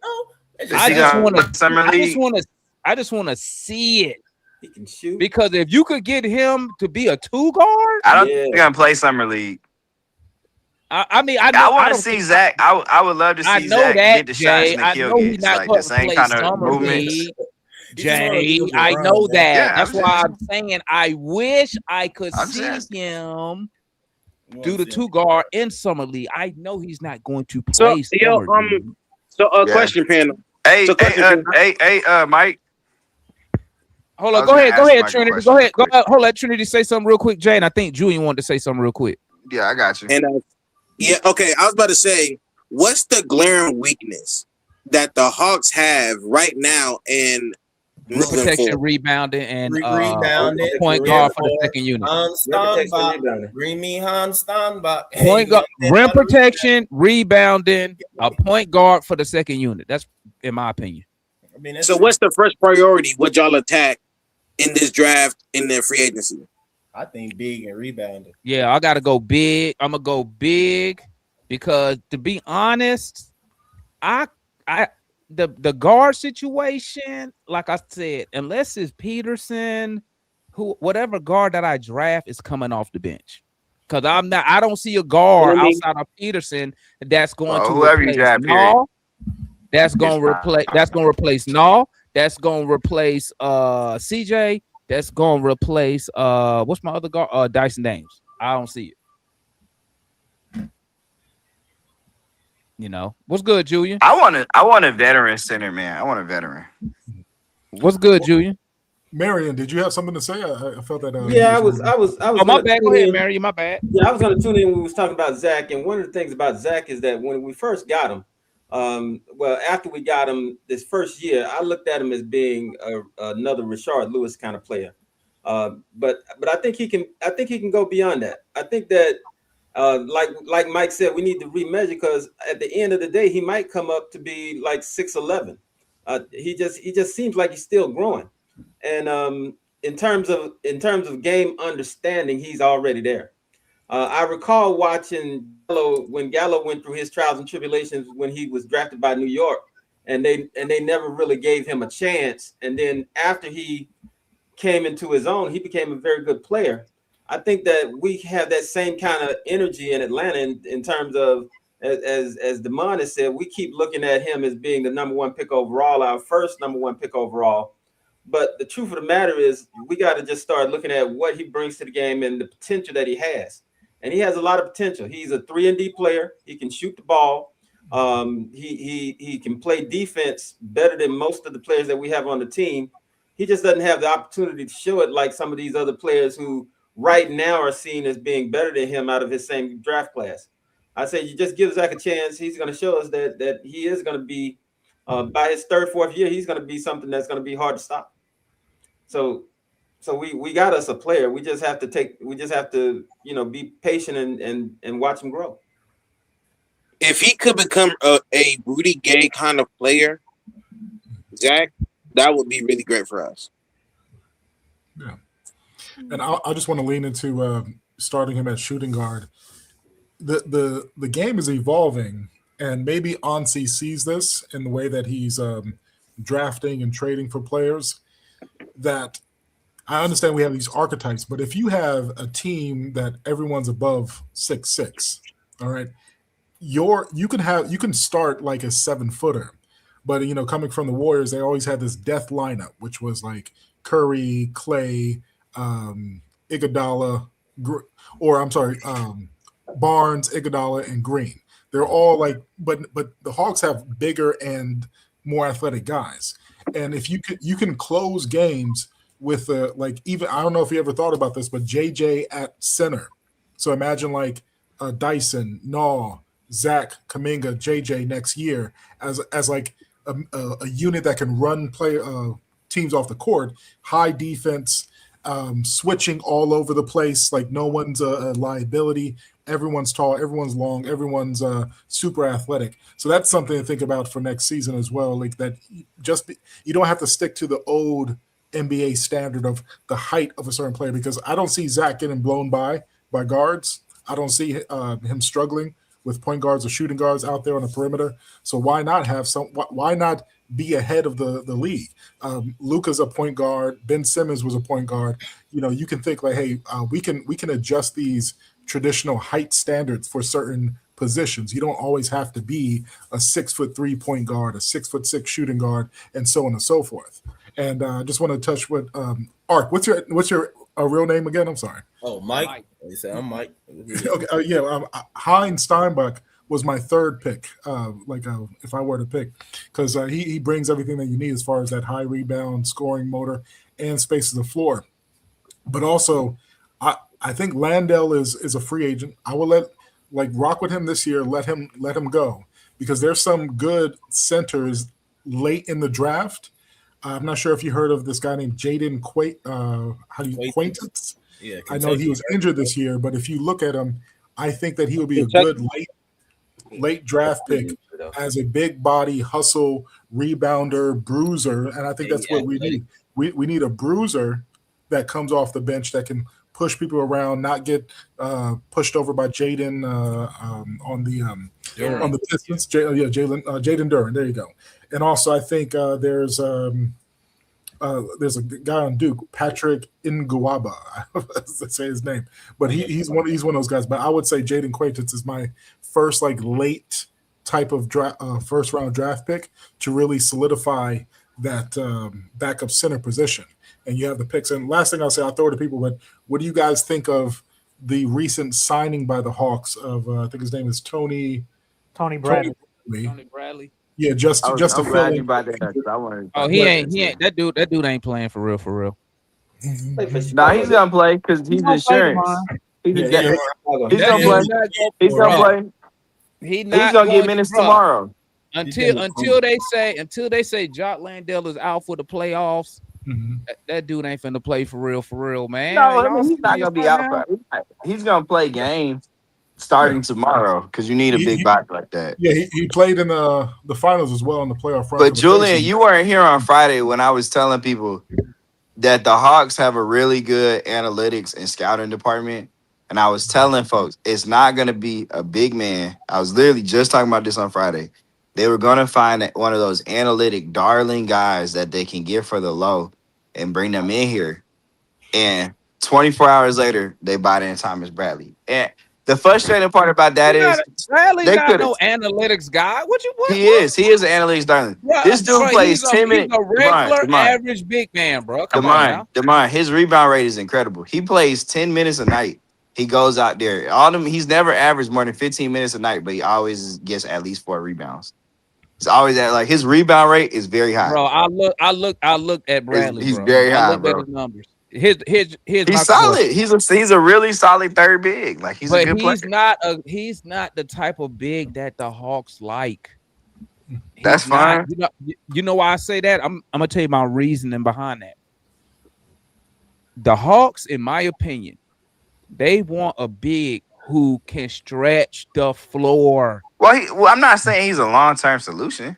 No, he's not going to play too much. All I'm saying is Bradley is not going to be playing for real. He may get 5 minutes here, 10 here. He's not playing. But that for 5-10 real. minutes, I talked about that on Friday, Demond. You're only really trying to buy Onyeka Okongwu in the playoffs 15 minutes of rest. Onyeka is going to play 30, 35 minutes a night. That's why I said, Dre, I need to wait until they tell me that Landale is out for the playoff. Matter of fact, I don't even think Tony could play for us in the playoffs, can he? He can't play. Yeah, he can. They signed him for the playoffs. You can still sign people this late for the roster. They had to have been released before March 1st. Okay. He got released. So you can sign January. anybody if they were released before March 1st. So what I'm saying is this: the Hawks, when you go back, and once again, I got on my GM hat. When I go back and I look at the centers the Hawks go after, outside of Dante, every big man, so-called big man that the Hawks go after, what can they do? Shoot the ball. They can stretch the floor. They can shoot the three. Landale, Okongwu. Even if you go back and look at Koloko, I think the first game he played or the second one, he's shooting a three for us in the game. Tony Bradley's made some threes in the NBA. Bradley doesn't. And I'm gonna tell you why it's important for the Hawks. Why do you need a big that can stretch? Is because of Dyson Daniels, because he can't shoot the three right now. The three is not confident right now. When I say right now, I mean overall for the season, not the last 3 or 4 games that I know he been cooking. But what 50%. I'm saying is because when you look, Dyson Daniels and Okongwu, all they do is swap spots. Okay, on the offensive side, Okongwu out there setting all the screens. That's why Dyson Daniels' rebound is so high because he already down there in that dunker spot. Whether he's slashing or whatever, he's always down there. Now, if Dyson could shoot the three with confidence, meaning that teams will actually go out there and defend him at the 3-point line, then you could get away with a traditional big that can't stretch the floor because on the defensive side of the ball, your perimeter defense is amazing, right? And then you just funnel them into the big man get the block. On the offensive side, where I think Quinn Snyder builds his team, I think Quinn builds his teams off the offensive side of the ball. So when I look at the offense of the Hawks, I'm thinking if I got Tony Bradley in there, and I got Dyson Daniels on the floor, where's my spacing going to come from? Because nobody's going to go guard Tony Bradley out the paint. Nobody guard Dyson Daniels at the 3-point line. So where's my spacing at? But once again, we know Tony Bradley not going to play for real. But if Jock Landale is ruled out for the playoffs, I think we might have a problem if you have to play Tony with a lot of minutes. But I think in the playoffs, if Landale don't come, you're going to see a lot of Mo G because Mo G can shoot the corner three at a decent clip. That's just me. What So, about it? I- I was just about to ask y'all. Well, I was just gonna tell Demond about Tony Bradley. So I don't disagree. No one thinks. I don't think anybody here thinks he's a long-term solution or anything like that. But I definitely believe he's gonna play. I think Mo Gay is gonna get the center minutes. That goes center minutes if Jock Landale can't go. I mean, we know Jock Landale has a high ankle sprain. Typically in sports, no matter what the sport is, that's like a 2 to 4 week, depending. If it's like a light, that's like a 2 to 4 week injury. Right now, at the reevaluation point, they're already putting him at game. Like, that will already put game one in jeopardy. Just for the reevaluation point of 2 weeks. That puts him game one in jeopardy. So I talked about on Friday that when the Hawks let go of Nico and they converted Caleb Houston, I talked about on Friday about how that was kind of, I hope that didn't come back to bite you because you really didn't need Caleb Houston. Shout out to him for getting that last roster spot. But I was like, they didn't give it to Koloko, which would have been the more natural selection to do because Koloko's never gone down to College Park. But you can't go into a playoff series. I felt even before you signed Tony Bradley, you couldn't go into a playoff series with just Onyeka and Jock Landale as your bigs. Because as you see, if something happens to either one of them, you're now putting yourself at a significant disadvantage because you have to play Mo Gay, and you're looking at playing the New York Knicks or the Cleveland Cavaliers in round one. So I definitely think Bradley solidifies the bench, the backup, the third big minutes for sure. Because if you put Mitchell Robinson out there with Mo Gay, it's barbecue chicken, my brother. Like you're gonna need. I love Mo Gay. I'm just telling you, like he's just not strong enough for that. So to put Tony Bradley out there, who could just be a big body in battle, like man, come on, this dude played in the playoff run. He was playing minutes in the finals, battling against Isaiah Hartenstein, and he was holding his own. Like that's his role here. Everybody got a role. So I mean, I know he's not the long-term solution, but I definitely think you are going to see him play. And I definitely think Jock Landale, I don't know if he's gonna miss time or what, but I do think that this is them foretelling that Jock Landale may not be ready for game one of the playoffs. Yeah. So they are going to play Tony Bradley. He's probably going to play tomorrow. Real quick. Tomorrow don't matter. Let's go Julian, then we'll go Trinity. Yeah, I just want to say the reason why I brought it up because I'm on the same page with Jay. He's not going to be like noticed out there, kind of like a Gabe Vincent. You need someone 5 to 10 minutes to fill a role, and I know he doesn't shoot threes, but he's a body that has weight to him, and I don't think you can push him around. So when you're playing teams such as the Pistons or some of the bigs that the Celtics have, even the Celtics don't have any bigs that have a name, but he's someone that you could throw in for like 5 minutes to get 4 to 5 rebounds, push people around, and really maybe even hit a spark. Use his 6 fouls. Yeah. Use his 6 He's going to use his 6 fouls. Yeah, he played a role too for the Pacers, and he even played some decent minutes in the finals as well. So he's not changing the starting or the backup because that's Mo Gay and so on and so forth. But 5-10 minutes on especially a big team, say you face the Pistons, I think he can help to stabilize that unit and not get abused. That's why I was bringing him up. But yeah, go on. Go ahead, Trinity. Okay, so the reason why I brought this up a while back was that the reason I said that this season is kind of like a wash as far as like we need to develop. We need to see whatever Mo can do, whatever Asa could do, whatever our young guy, Zach, however, how much time that they need to play in the playoffs, we need to see what they can do and get them as much experience as possible. I understand depending on our matchup, that might be like more like favorable. The only matchup I don't want to have is playing the Celtics in the first round. But everybody else, I think we could win despite Jock Landale being hurt. I don't care who. And I'm saying is that depending on, like I said, like if we get Cameron Boozer, if we are able to draft, I feel like he's just a more what is it called? He's just a more he's like Asa Noah, but he's just more polished. Let me say that. And I think that we don't need to draft people that's redundant. We need to draft whatever need that we, have, or we draft with really high upside.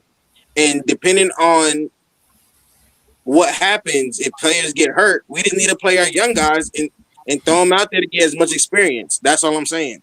Horrible take. Horrible take.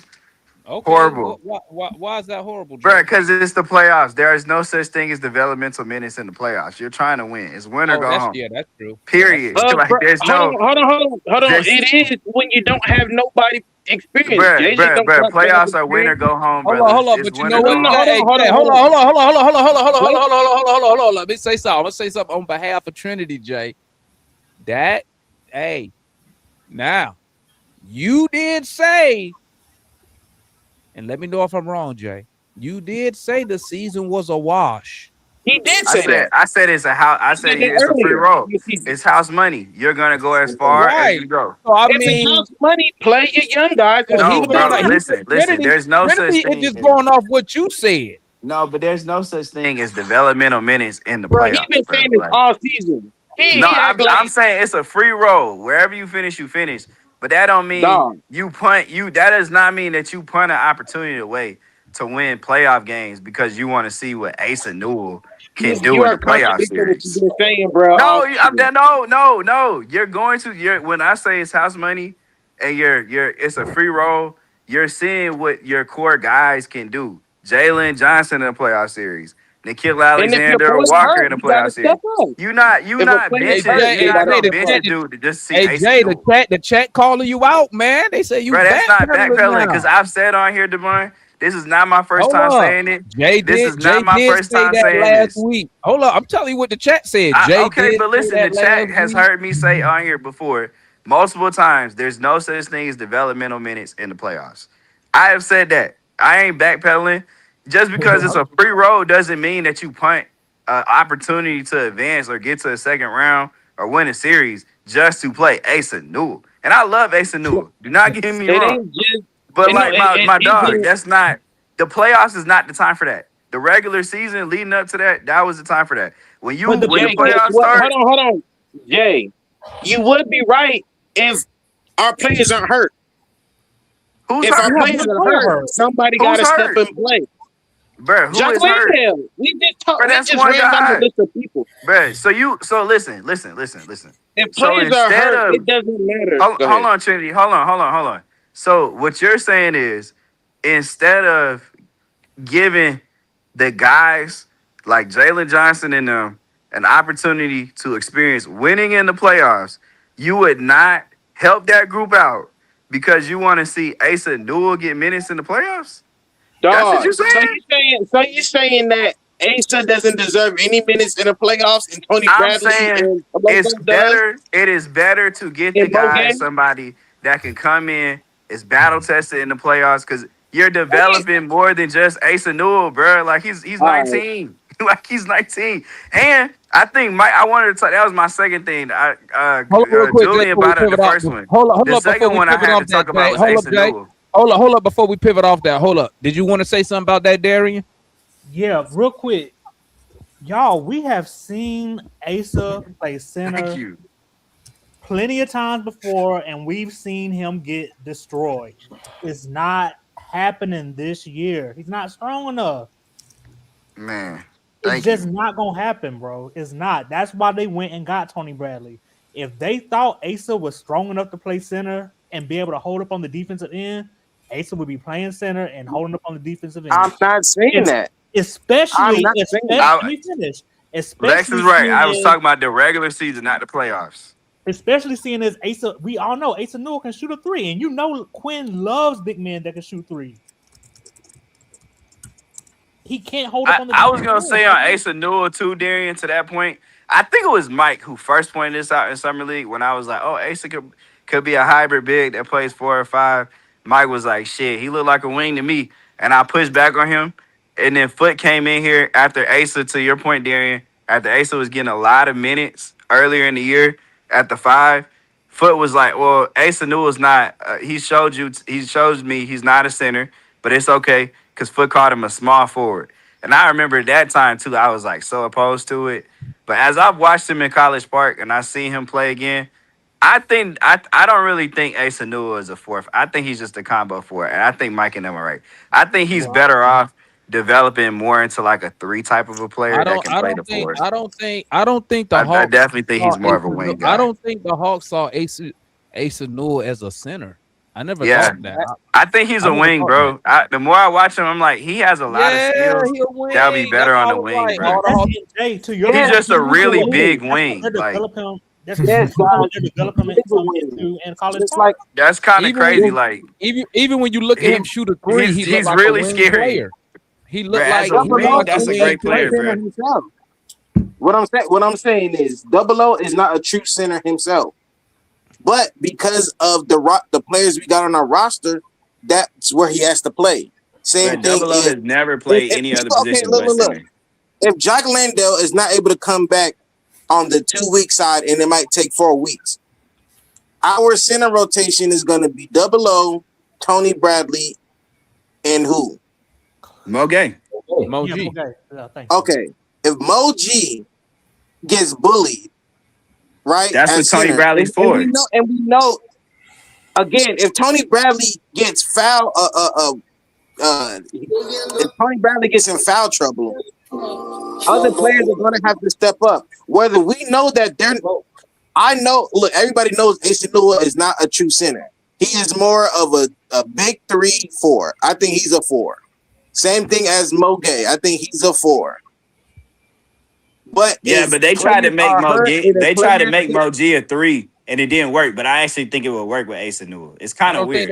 I don't think they tried to make him a 3 because Mo G never played small forward.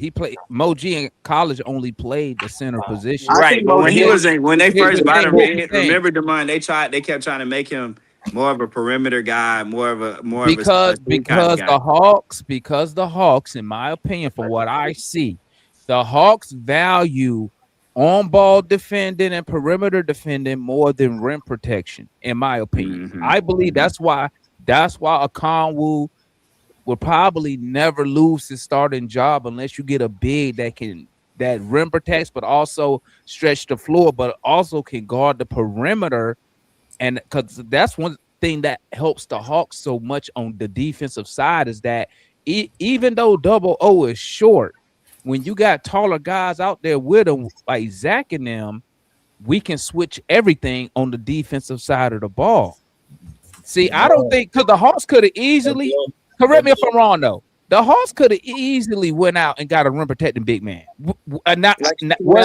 Tony Bradley proves that point that they could have been found a veteran big. Right, but like I told people, I don't think the Hawks value rim protection over the perimeter defending, just like I didn't think they value offensive rebounding over transition defense. That's why they've never went and got a big man who fits the mold. Well, they tried it once, but Dante ass got hurt before the season started. Yeah, he blew his leg out. Right. I don't know if they necessarily like. Well, I get what you're saying. I'm just saying it's like I think they're just trying to attack it like in a modern and different way to be able to still combat like what's what I'm saying coming at you at the same way.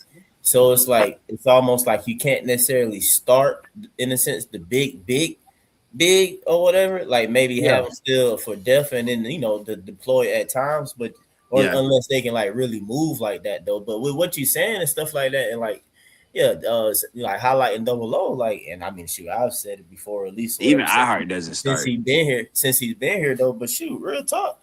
And then throwing into what Jay was saying about him now or whatever, but like shoot, yeah, bro, like Asa is like if you want to continue that quote unquote Double O moldish center or whatever, okay, Asa not a center, quote unquote.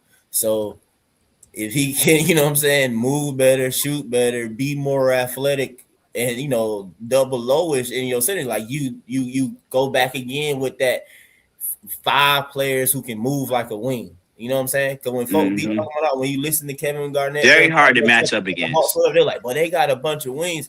They slick. Almost talk about Double O in the mix of that because of the ability to switch everything like that. So you get like we have a lot of in-betweeners.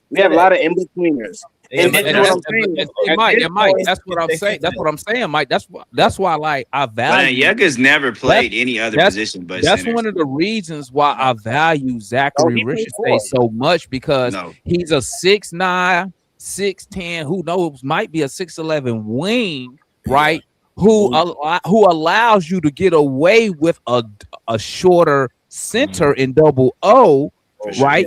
Because you can make up with the length with your wings. So when you look at like when I look at Zach, Same thing with Dyson when you roll him into point or something like that, or even it's just the makeup of our team. We have a lot of length and athleticism. No, you in between players. The only thing about double O is that no level of basketball was and you know what, Jay? That's why point guard ranks at the bottom of my list of things for the Hawks to get, because I think the Hawks value also multiple ball handlers, not necessarily a point guard, not necessarily, let me say it like this, not necessarily a point guard, a traditional point guard who gonna bring the ball down, get you in your sets. I think they value multiple ball handlers who can read actions. Yeah, that's what I. Well, that goes to Mike's point that he's been making, where he said that they're likely to look for that traditional ball handler kind of guy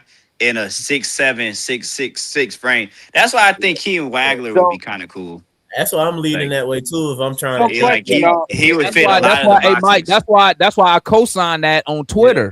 I like Wagner. Not Wagner, but the big. Hans or whatever. That's why I co-signed him, because I saw the clips, Mike, of that boy out there on the perimeter moving them feet.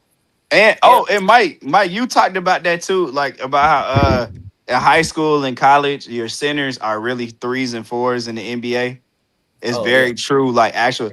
And that's kind of funny because that's the story of Onyeka Okongwu. He was 6'9" or whatever in high school. He didn't play like no prep program, so he was a center, quote unquote, in high school and a center in college. And in the NBA, he's just too small. Yeah. But he's never developed to play any other position but the center position. I have a question. So just like with Damani, everybody's been saying, our team is a combo team. We have combo guard, we got combo forwards, we got a combo center, but really it's forwards. In this offseason, should we go after a quote unquote, it's a big, but really it's another combo four or somebody that can handle the rock? Do you think that we should go after a center that is a bigger version of Jalen? Go ahead, Marion. You want to tap in? Yeah, I'm gonna tap in on that. I think that when you look at our team, we are a combo team, but I think it's from an offensive perspective. And in terms of the defense, the main thing is big wings. I think that big wings is what we strive to get. Because even when we went out to get a big center, we got a big center, KP, who was not a great rebounder, who was a 3-point shooter, and who was not really a strong rim protector, even though he could at 7'2" be a strong rim protector.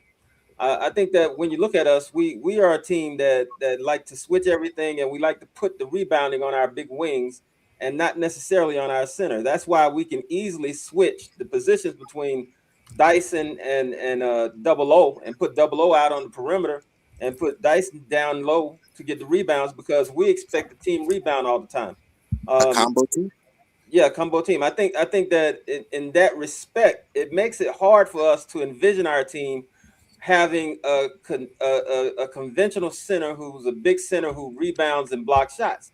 Because the question is, where will Quinn use them, and will Quinn end up using them like he did Rudy Gobert? Probably yes. And you know what, Marion? It's the same thing. That was his failing, is he had to use the Rudy Gobert, and he had to place him down low, and he didn't have the ability to do the switching that he can do with this switch team, this team that's able to switch everything. And you know what, Marion? Hey, Marion, you know what? No. Quinn learned that in the playoffs against Dallas.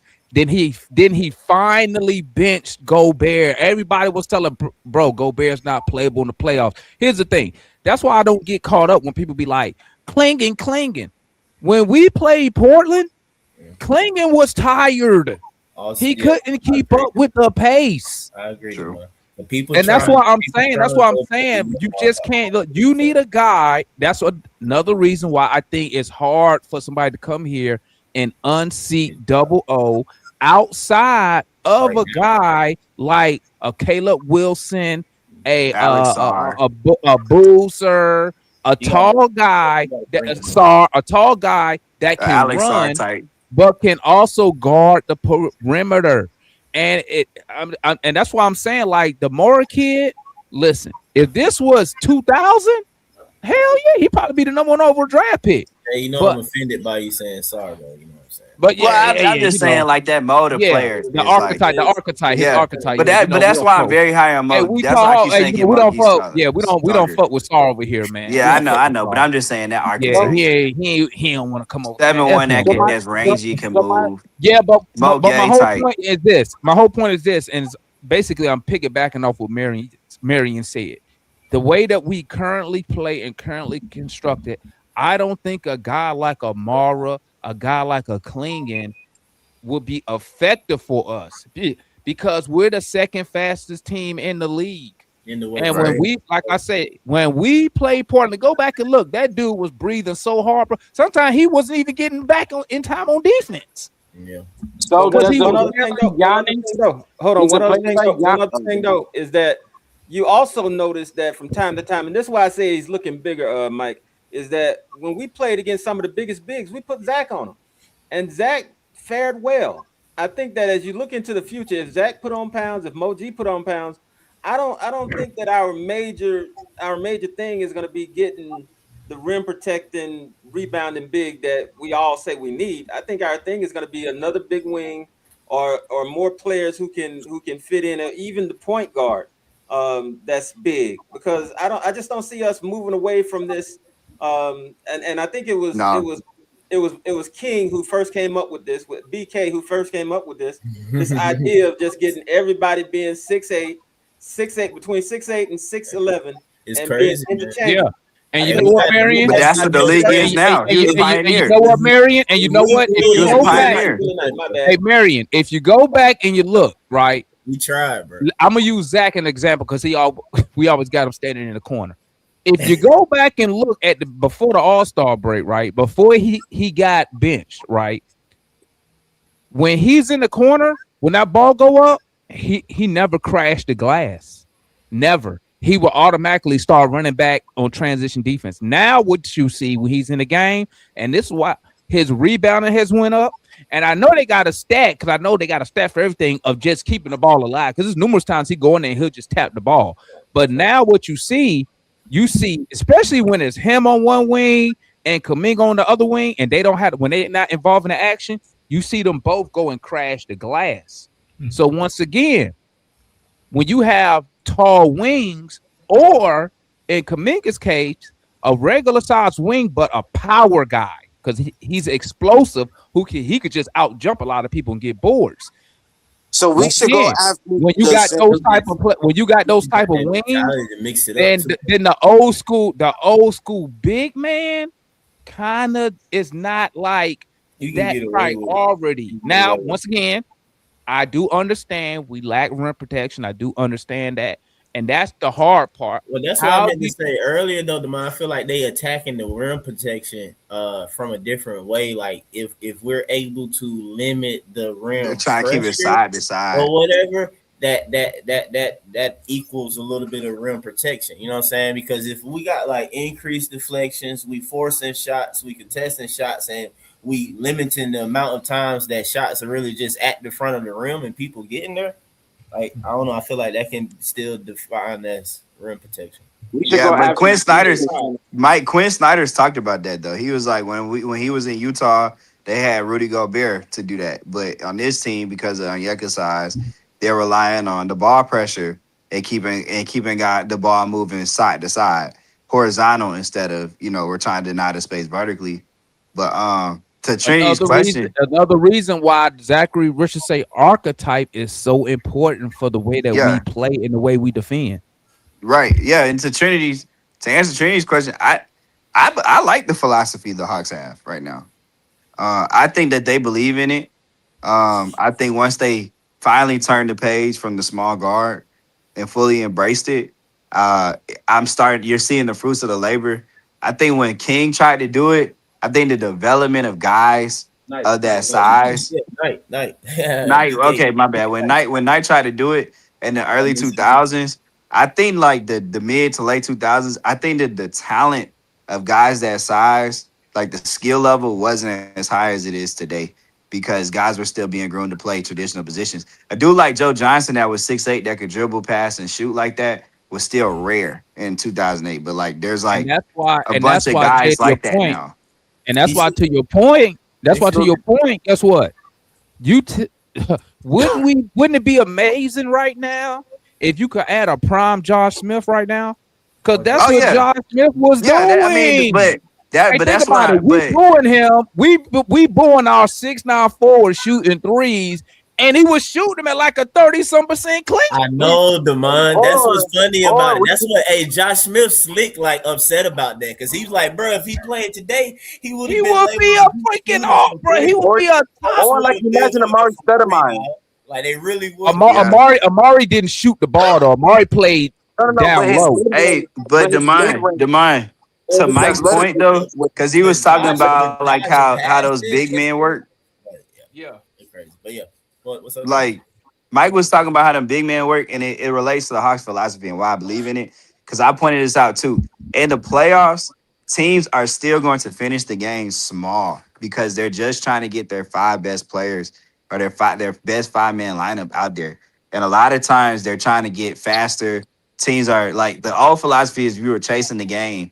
Old school coaching was like you wanted to lean offense. New school coaching is we want to generate ball pressure, lean into defense, get turnovers, play faster, try to steal extra possessions. Jay, prime example. Last year, Oklahoma City versus Denver. Bro, they was running my boy on Jokic. They put Alex Caruso on Jokic. They put Alex Caruso on Jokic.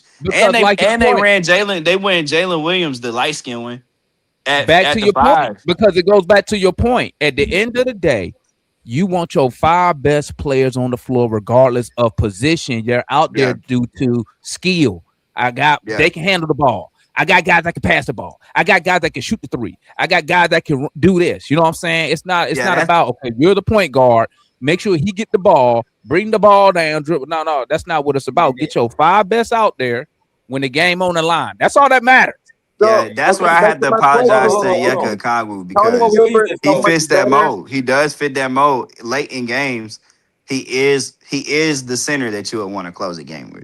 But only because you have Dyson, Kuminga, and Zach who can apply the pressure on the ball at the perimeter. That's the only reason that works on the defensive side. If you couldn't, if you had no control, like beginning of the season, I hate to say it, but I'm gonna bring it up. The beginning of the season, when we had Trey, I hate to bring up my guy, but that very first game against the Raptors, when you didn't have no pressure on the perimeter, what happened? 84 points in the paint by the Raptors. But I thought KP started that game. Didn't he start that game? Yeah, but I'm saying it doesn't matter when you don't have that ball pressure. But the Raptors are a similar philosophy to us. They don't play the same way that we do on offense, where we're sharing the ball. I don't think I might be biased because I only they play 5 in. Hold on. I don't think it's too many teams that can field 3 guys or whatever. But Dyson, y'all already know him. But now. And then Zach, not just defensively, but specifically talking about, and if y'all haven't like really pay attention to them, like really getting over screens and stuff like that.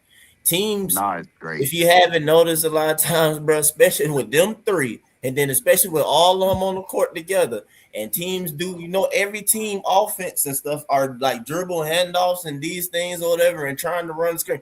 Bro, they have to do it like 2 to 3 times, bro, to get whoever they trying to get the ball to get it to them when Zach or Dyson is on them boys or whatever. And it's just, I don't know, man. It's just beautiful to watch. At this point, it doesn't even make any sense to do it with like a dribble handoff with it makes no sense whatsoever for an opposing team to do it. Ideally, your ideal 5.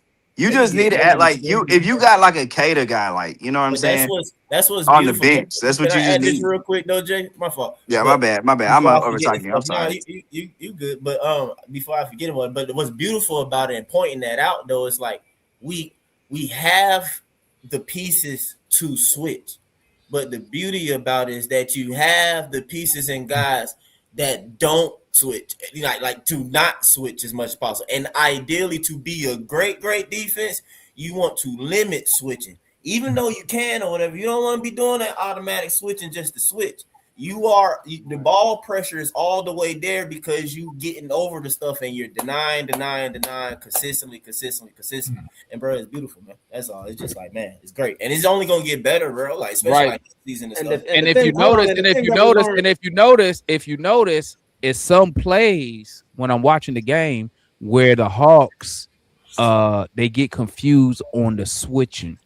They get confused. I think it was one play. It was double O. Was it? I think it was double O and Jalen Johnson. They got confused on the switch, right?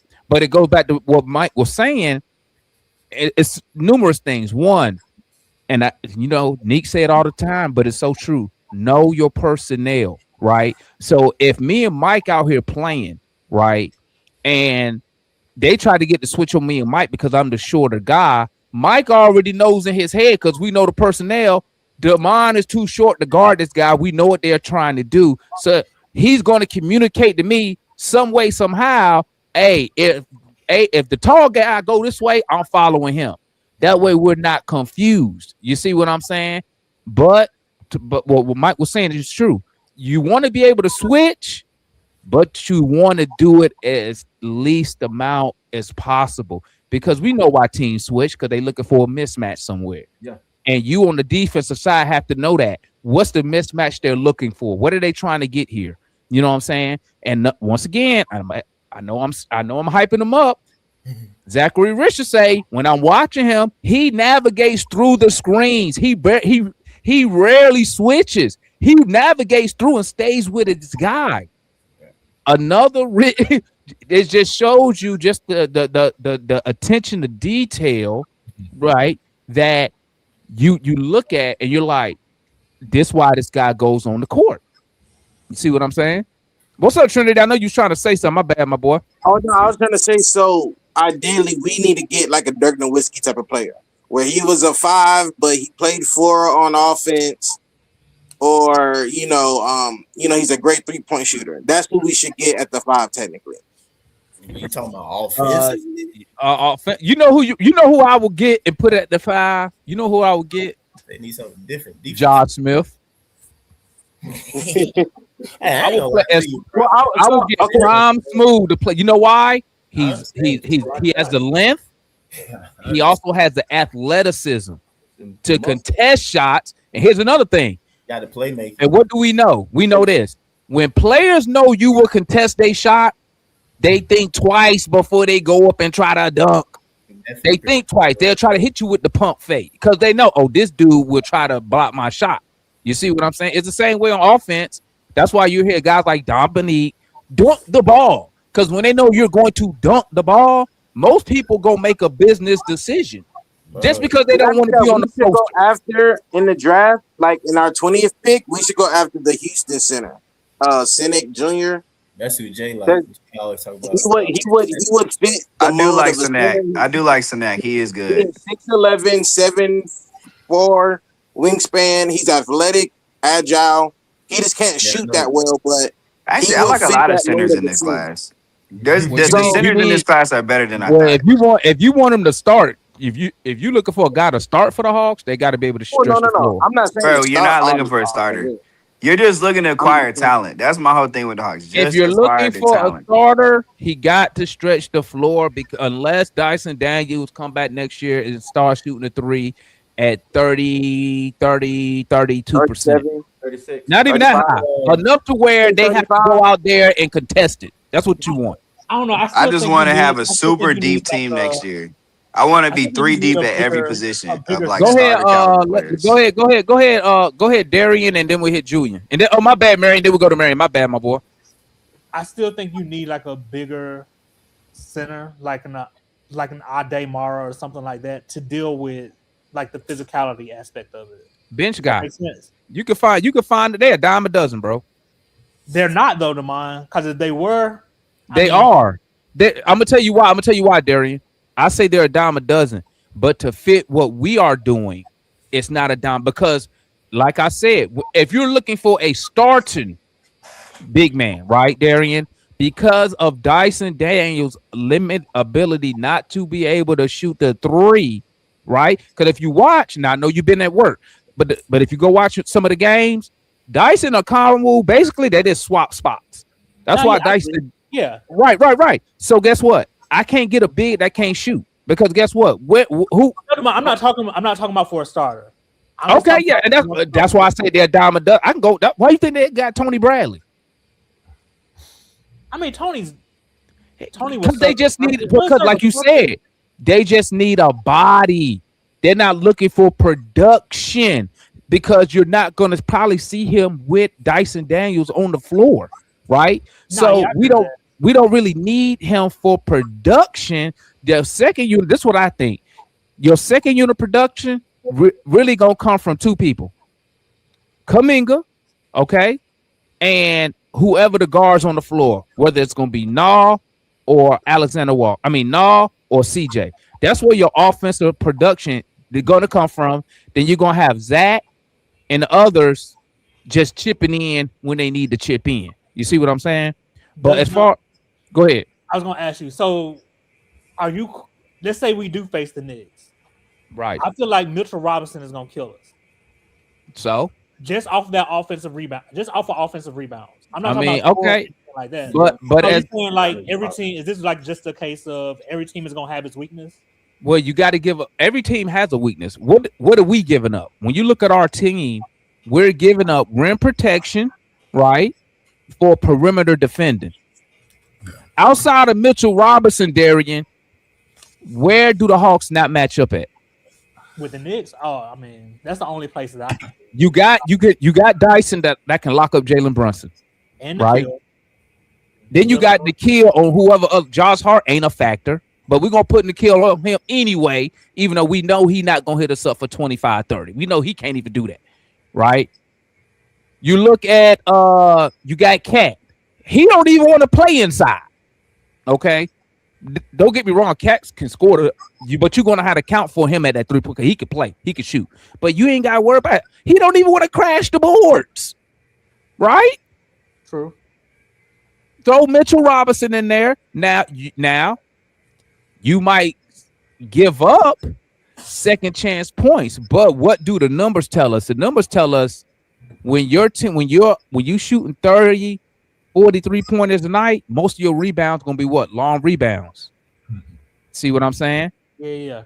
So I mean, that's why you don't really see a lot. I don't really hear a lot about Mitchell Robinson. I don't really hear a lot about Hartenstein like that. You know what I'm saying? And like I said, when Oklahoma City was going against Denver, I didn't see Hartenstein out there on Jokic. Yeah, iHeart is way overpaid. Now I was going to say iHeart is way overpaid. I'm pretty much in New York. I'm right across the river, so I'm actually looking at New York City right now. I grew up there, and so I'm actually going to watch a Knicks game later today. I can tell you, Mitchell Robinson, he can be played off the court. He's a situational type of big. So what he does well works really well, say against Jokic or slow-footed teams. But the Hawks can definitely play him off the court. He might not be even playable in a series if Quinn does the right rotations. And I kind of want to go back to when you're talking about the defense, like especially sticking to this year. You know, the only teams that the Pistons have lost to since Cade went down has been OKC and Atlanta, both in overtime. So I want to say that as far as just because they're missing Cade doesn't mean that win was easy. And I want to focus on my favorite player, Kuminga, because when Onsi had a press conference and brought him in, he specifically said, we have another wing defender. And I've been seeing Kuminga's defense, it's been immaculate for the Hawks. I think he actually has the best defensive rating at 103 since he's been here. But the most recent games, especially against the Pistons, he had an 85 defensive rating. Against I think Quinn saw something when he defended Tatum. He frustrated Tatum. And then the very next game, I don't know if anyone paid attention on next game against the Celtics. Earlier in that day, it was reported that Kuminga was out. But then they changed the injury report, and said Kuminga is playing. And the job he did against Jaylen Brown, he had a 90 defensive rating. And I think Quinn saw something in the game where he was defending Tatum. So, okay, now this is going to be my prime, like, wing defender, like, big for, say, Harden. Like, if we go against Harden, you're gonna see Kuminga on him. If you go to the Celtics, you're gonna see Kuminga on Tatum Brown switching. Same thing with Dyson and a few others. So you have a very good defense right now, even without a rim protector. And most teams, like I think Detman say, most teams have a flaw. Doesn't mean that you can't win without a flaw. And so coming from the Warriors, their flaw was big. It was either Zaza or Looney, and they had skill sets, but they were the flaw of the team, which is why they eventually never closed with those guys. Zaza was just a great pick setter and offensive rebounder, but he wasn't an endurer. Yeah, and he wasn't going to play the majority of the game. Looney, he's up and down. He did very well against the Mavs series and grabbed 22 rebounds. But other than that, most teams have flaws. What Hawks fans really need to be like proud of right now is that you can have zero flaws because you have so much cap space and you have so much bargain contracts. So you can be one of the few teams in the league, like let's say OKC and Spurs, where you have zero flaws at all positions. And the reason why, because OKC, the majority of their highest paid players on the championship team was Caruso, iHeart, and free agents that they signed. But their main core, they were homegrown, either on a rookie contract or a bargain extension. So right now the defense is there. So I think whomever you get into in the draft, especially the guys that we've mentioned, is definitely going to solidify that. But you have room to get someone good as well. So even if it's not like a crazy 20 and 10 type of center, but you have the pieces and you have the room to get it. And let me piggyback on that before I go to the homeboy, Mr. Miles, man. I did the watch along for the Celtics game, and I pointed that out about Kuminga's defense. And here's the thing. What Kuminga provides on the defense is something we've been missing. What is that? You have a guy who can defend force on force. So when you go back and look when Kuminga was guarding Tatum and Tatum tried to put him in the post and Tatum tried that little strong arm shoulder, try to dip the shoulder on Kuminga, what you saw was Kuminga providing resistance. Kuminga could have easily tried to fake the funk and sell a foul, but he didn't. He banged on him back. And we didn't have that on this current roster to battle somebody like that. Oh, you want to go, you strong? Okay, I'm strong too. So that's what I saw when he guarded Tatum. And if you go back and watch that watch along, that's what I was pointing that out. I was like, look at this defense right here. What's good, Mr. Moss? Yeah. Hey, how you guys doing, man? All right. I think Moss, you're a New York fan too, right? What was your squad? I forgot. Rockets. I'm a Houston Rockets fan, man. Okay. Yeah, and we ain't doing none. We got Kevin Durant. He's not a winning player. You're from Houston? I'm from Northeast Ohio, Sandusky, which is 2 hours from Akron. So, I mean, but no, I live in Sacramento now, but I'm a Rockets fan. Sacktown. Hope you got a pistol. What's good, my boy? My wife around there. She's from Fresno. So, yeah. Okay, yeah. That's not too far from that, man. But, yeah, I mean, the gentleman speaking before return of the Julian, great. Yeah, his name Julian. That was versus the Sacramento Kings, where Kevon Looney dominated Domantas Sabonis, grabbing 20 plus rebounds, went 7 games. I think you said the Mavericks, but it was the Kings. Yeah. So you're right. I mean, every team has flaws, but the question becomes, how do your best players hide those flaws? And now you guys are talking about the Hawks and Knicks. Listen, I'm not gonna lie, fellas. The Hawks are interesting. They can scare some teams in the postseason, and I don't care who it is. You guys have a plethora of guys who can put the ball in the basket. I don't think your bench is better than OKC's bench, but I think you guys are next in line, and there's no shame in saying that. But you guys got about 8 to 9 guys averaging 10 points or more, and you got a few guys right around 9 points a game. So, I mean, you guys are getting contributions from everywhere. Yeah. Here's my one caveat, and here's what gives me cause to pause for a team like Atlanta. Okay. We know in the postseason, fellas, And I love Snyder as a coach. I think Snyder, to me, is a great coach. He learned how to not be the so-called college coach and become an NBA coach. But who's he going to trust, right, in the fourth quarter, right? Teams like Atlanta, my only pushback is in the fourth quarter in those close games, if it's Atlanta, Detroit, Boston, Cleveland, right? They got guys there, in my opinion, who they trust, right? Not saying that you can't trust some of the guys on Atlanta, but we know the pressure builds in the fourth quarter. And so do they defend? Yeah, the Hawks are a decent defensive team. I do like the fact that they share the basketball, right? They're a young team and they share the ball. I think they're like 1 or 2 or 3 in assists per game. And number so one, my only 31 assists tonight. Yep. Yeah. So again, I mean, my only pushback is if these games are close in the fourth quarter in the postseason, we know the game becomes a little bit more physical and you have to execute in the half court set, right? It's not going to be an up and down tempo game. And so how good is it, Jalen Johnson, in those moments, right? I mean, we've seen Alexander Walker on Minnesota, but is he a guy that you can lean on in the fourth quarter? I don't know in those type of moments, right? I mean, so I don't know. Dyson Daniels. We got CJ McCollum for that. Well, this is not Portland CJ McCollum. I mean, this is an old dribble. He still gets buckets. He's still a bucket getter. He's still a closer. The efficiency is still there. He's still a closer. He still gets buckets. And then I'll say this, Mr. Moss. I'll say this. I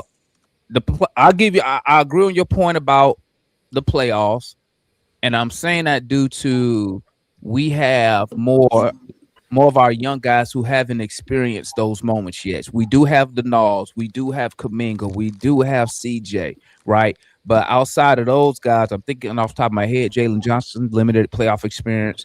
And when he played, he was just a bench guy. Role player, I should say.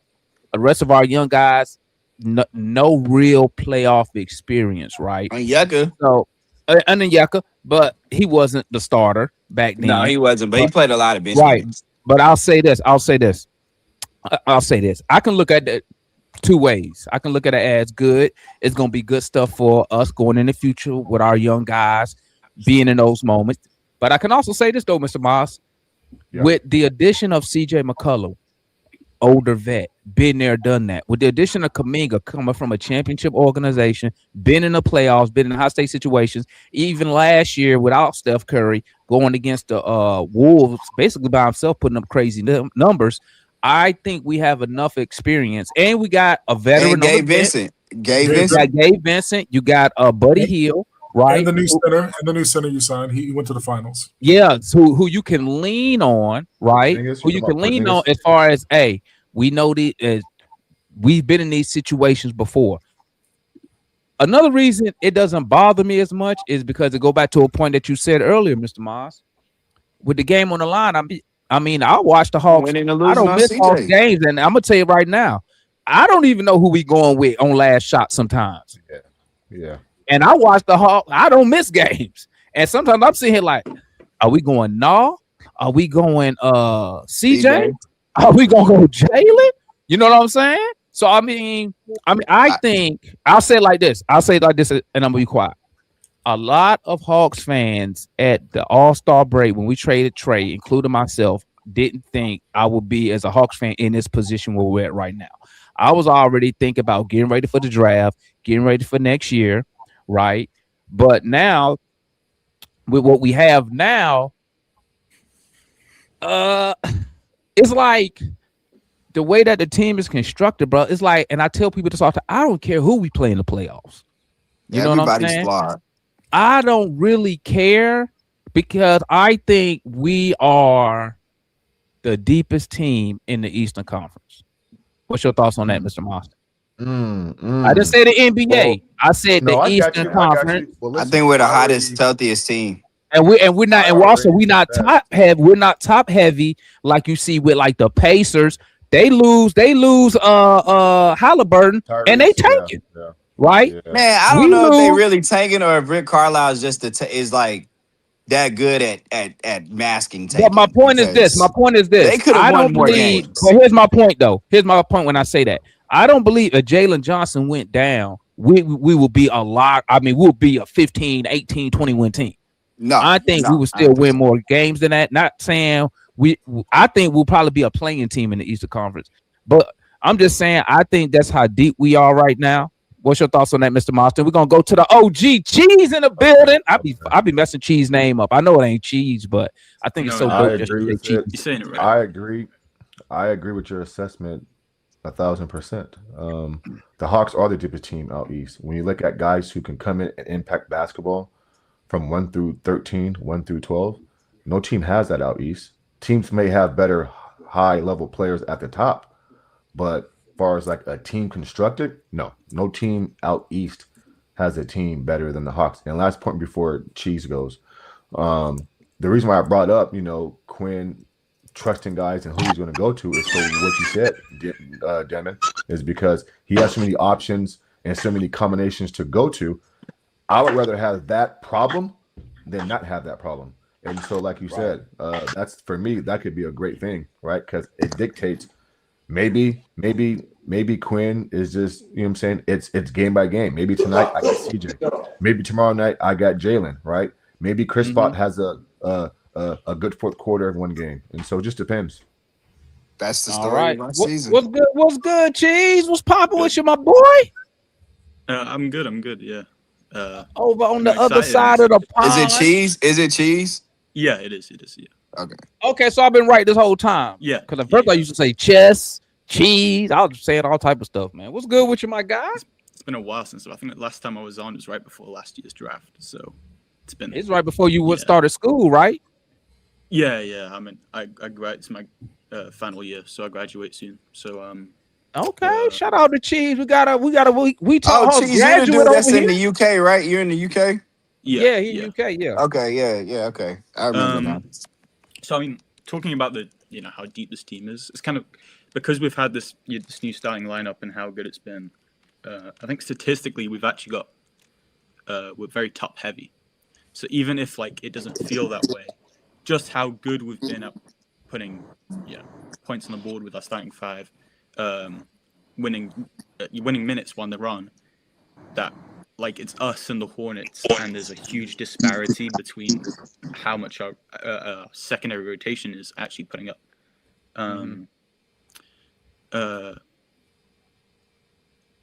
Have you been looking at the you've been looking at the draft? You've been looking at young players lately? I know Cheese is a draft guy, man. That's why you've been looking at some young talent. Who you think? Excited. That pick looks so good. Well, let me ask you this 2-part question. Who do you like for the Hawks, but who do you think fits with the Hawks? So I feel, let's say the pick sticks at 7, just the lottery goes wash and it's just the same, because we don't know. I'm not going to debate whatever happens with that. Right.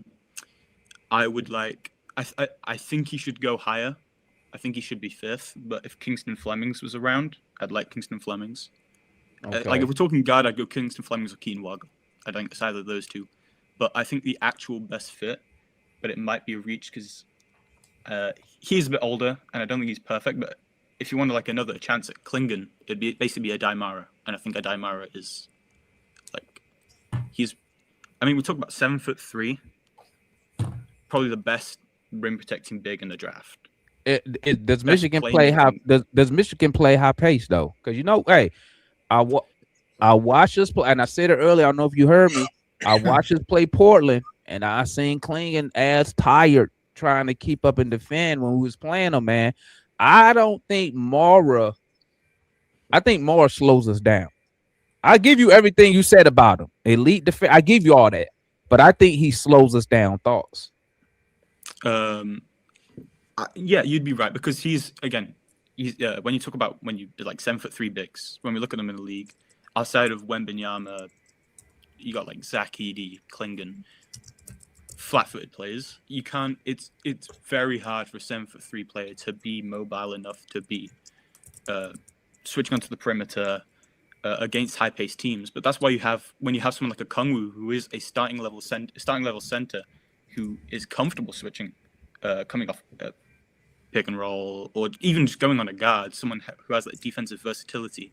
It makes it a lot easier to have someone like Mara in your rotation, because I mean Mara's worst game this season was in the conference tournament against Purdue, and he got cooked defensively. But that's because they could drag him out of the paint, and they had guys to beat him with speed. So when you have someone like a Kungwu, who's strong enough to take those minutes, like that solves the issue. And also a Kungwu and Mara can play alongside each other, even if you want to go big, rebounding, protect the paint against teams who may be weaker on the perimeter. So it like adding that versatility to the center group. I feel like when you look at like teams like the Celtics, who've been good this year, they don't have a standout big man, but they've been able to do it because they have so many different guys who bring different stuff. They have Keita, they have Vucevic now. Yeah, they have I forget his name. Luka Garza. Iowa. I mean, even Luka when they Garza, won the that's title, it. even when they won the title, who was starting? Who they bid? Horford, Porzingis Robert and Williams. Porzingis and Horford. Well, Porzingis didn't even play. Horford. He barely played in the playoffs. Yeah, it was Robert Williams got traded though. But Robert Williams wasn't there when they won a championship. No, he was on the first finals team that lost to Golden State. Yeah, he was. He got traded. Okay, but my point is season before they won. Luke Cornett. Luke Cornett. My point is, I'm thinking Cornett came off the bench. Here's the thing, though, Cheese. This is what I'm thinking real quick, right? I'm thinking all the teams who have real, like, legit, solid big men, they don't win out the East. The Cavs don't win. They ain't doing nothing, right? They too small. Good regular season, right? Because people in the chat are telling me, but Damon, in the playoffs, it slows down. Okay, well, how come the Cavs are losing to teams with 7-foot big men then? If their bigs are soft. I need more than that, bro. I need more than that. I'm just being honest with you. That's why. If Jared Allen and Evan Mobley play like 7 foot, like Jalen Duren, no team would have a shot, but they get pushed around. Hold on real quick. Let me let Cheese and they're finish. small on the wing. They're very small. Hold on real quick. Let me let Cheese finish. Then we're gonna go to my boy 21 real quick. Then we'll swing back over here. Go ahead, Cheese. Finish your thoughts, my boy. I mean, if we go back to the Celtics, I guess the Celtics team is kind of what I want to like. That was a championship winning team that dominated the postseason. They really had no competition. They swept through everybody. So when we look at their center lineup, they didn't have Porzingis at all. They didn't have a star big man. They had Luke Cornett, Al Horford. I can't remember who else was in that rotation. I think that was basically it. That was pretty much it, yeah. And I mean, look at those two. Al Horford's pretty he's not a 7 not a real footer. center. He's undersized. 6'10". He's pretty undersized. But he's not skinny. 6'8". But he's not skinny. But then you have Luke Cornett, who is a 7-footer. He's he's a pretty traditional. He was a pretty big traditional big man for them. He had some spacing stuff. What I'm saying is having a center rotation that has versatility in size.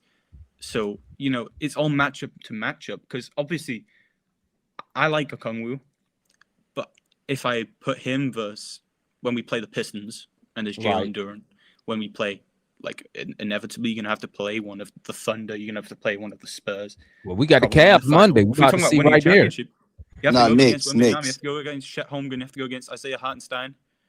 You can't do that with a Kungwu as your starting big man. That's like. So let me ask you this, Chief. Playing the same minutes. So let me ask you this. So when you say Mora, are you saying get Mora to be a starter or to back up a Kungwu? Well, yeah, I feel like you have to make him your backup to begin with, because, like, okay, it takes some field time. I can roll with that. I mean, I can roll with that. There's only some players in this draft that I'd be comfortable saying, okay, I would need you to start day one for this team, and, like, to me, that would be DP, AJ, any of the top. I honestly, any of the top 4 I would have taken, but yeah, I wouldn't take AJ just because he is.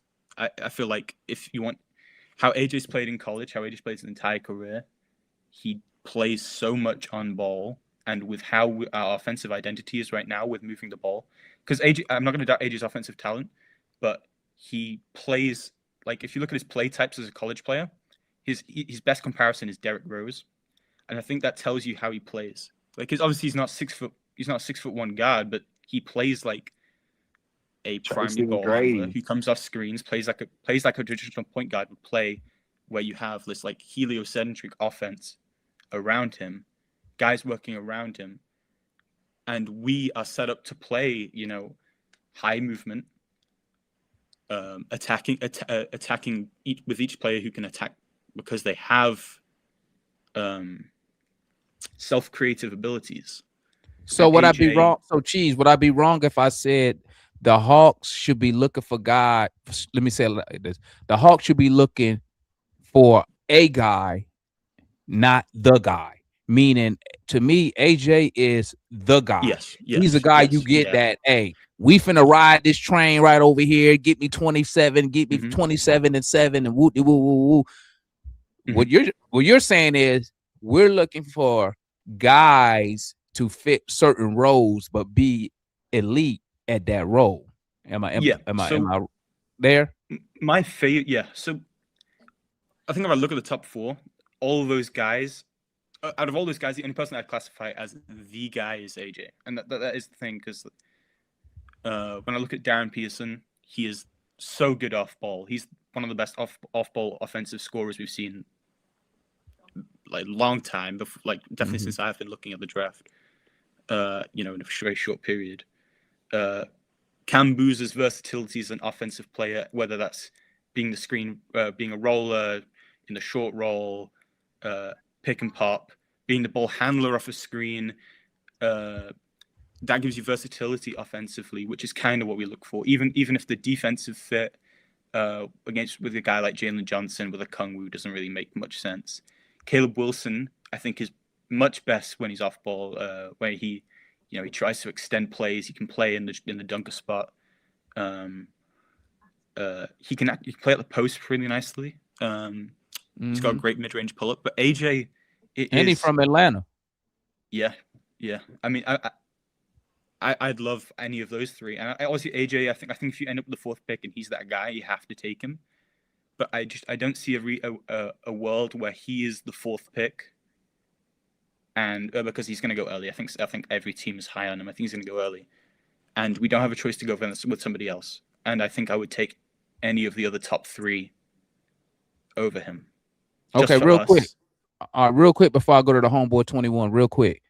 If the pick falls between 5 and 10, who you taking? Or who you taking at between 5 and 10? So whoever you had in your personal rankings, whoever you had ranked as the top 4, eliminate those guys. We picking 5 through 10. Who are you? Yeah, my order was Fleming's, Wagler, and Mara. Okay, that's your pick. My 5th prospect's Fleming, 6th Wagler, 7th Amara, and then it's like Yaxel, Lenderborg. But I feel like those 3 make total sense. Okay, now to those three, none of those are starters, right? Yeah, definitely not day 1. Okay. Let me swing over to the Homeboy 21, man. What's good, my boy? Let me unmute you. I had to mute you because you had a lot of background stuff going on, my boy. What's good with you, my guy? Shit, I'm good, bro. I'm good, man. I was trying to jump on early when y'all were talking about the draft, but I had something going on. Go ahead, speak your mind, man. Talk that draft.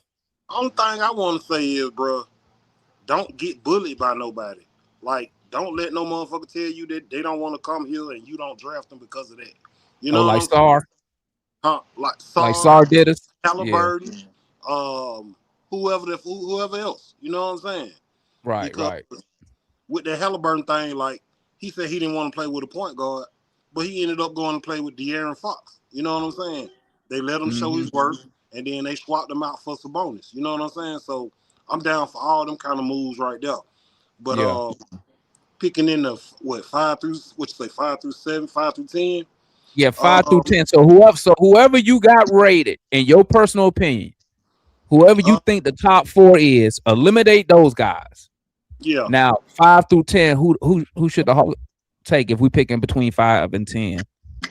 I like the boy Wagler. I like Kingston Flemings. He a little small, you know, he a little thin to me, but I still like him. Wagler's 3-2. Well, I haven't heard nobody Wagler's mention 6'6", 185. But I haven't heard nobody mention A-Cuff. Y'all not messing with A-Cuff? All right with A-Cuff. I like somebody said a few shows ago, man, that we don't need another ball dominant point guard, and right. I see it. You know what I'm saying? Like we really don't. We need a second string ball dominant point guard, like somebody who ain't got a chance of starting. Like he round up the second unit. You know, Gabe I don't think A-Cuff is ball dominant. I actually think his game offensively is a lot similar to CJ's, but he's a better playmaker. But so my thing with A-Cuff, if you think he's a better defender, he gonna dribble it though. But here's the thing, though. I mean, CJ dribbles it. But here's the thing, though, Jay. Here's the thing, and Moss and Cheese, y'all can hop in whenever. Here's the thing, though. I don't judge. It sounds crazy. When people say ball dominant, I don't really judge guards being ball dominant in college. Because obviously in college you're playing with players who everybody's not an NBA player you playing with, right? Yeah, does that make sense? Yeah, exactly. So, but he might be ball. It's a reason in college why he has to be ball dominant, because obviously the coach don't think the other four dudes. Yeah, Calipari believes in him. Yeah, right. So I mean, but A-Cup played off ball a lot. Like most hits threes came off ball. Yeah, like he shot like 45% on threes off movement, off the ball. Like it's all defensive. And if you go A-Cuff again, even if I do feel like you can make him work off ball. Like we can try and make that work. You're going Trae Young. Bruh, no. Here's how I see A-Cuff. Wait. First of all, how tall is A-Cuff? How tall is he? A-Cuff is 6'3", and he's almost 200 pounds. He's very well. A-Cuff has the right how tall is he without shoes? So if he's 6'3", that means he's 6'1" without shoes. He's probably like 6'1", 6'2".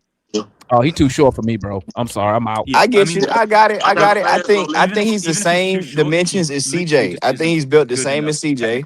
I'm out. AJ's pretty bad at defense, but he's 6'9", so he can't be pulled apart defensively by just being he don't even outsized. try on defense. But A-Cuff is not only undersized, he's gonna get they're gonna try switch onto him with bigger guys, and they're gonna beat him through size. He's also just not technically good enough off ball.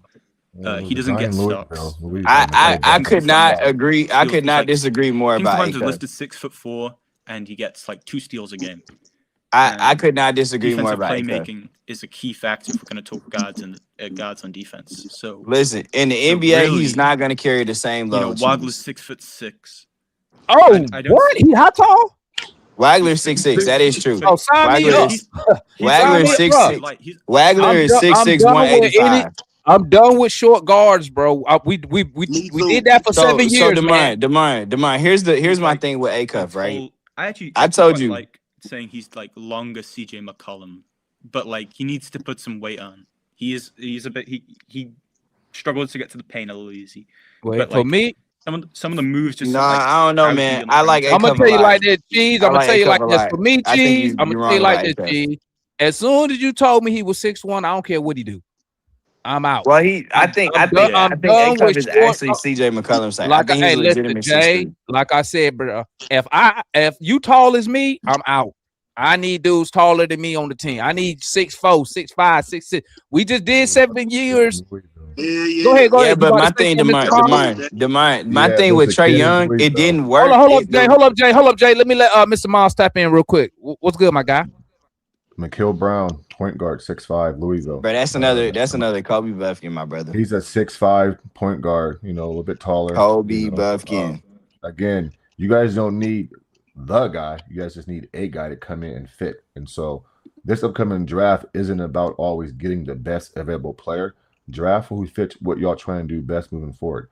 And so if you want a backup point guard, there's a few guys to choose from.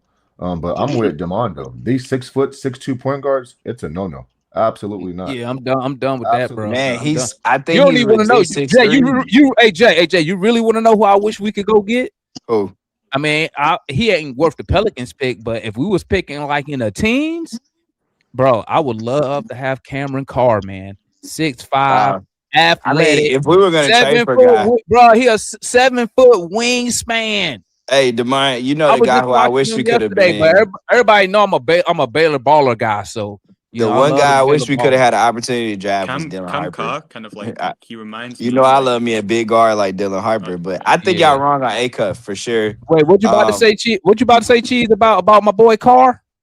Well, I feel like something's going wrong with my laptop because I literally can't hear anybody but you, Demont. I don't know what's Really? going on. Hold up, say something, Yeah, Jay. sometimes it does that. You can't hear Jay? It does that. Nope. Maybe Cheese, it's, you might have to. He might have to I'll leave. You might have to leave and just come back. Yeah. I'll say what I was gonna say and I'll leave and come back. Okay. Like Cam Carr's kind of like last year I liked to talk about Rasheer Fleming a lot. I liked Rasheer Fleming a lot. Cam Carr's like the guard version of what I imagined of like Rasheer Fleming. Like he's telling you, man, I'm Cam gonna Carr, that guy, dunk the man. ball, shoot the ball, highlight plays on defense, just like stock production. Has and, the like, length, the in height. between game, creation stuff is maybe weak, but like he just produces on either end, whether like off ball, great shooter, great dunker, stock producer, and I like that. I like that a lot. I think it's going to find a way to work in the league. So like, I don't think it's ever going to be in play first pick because I just think there's going to be too much value to get from someone else.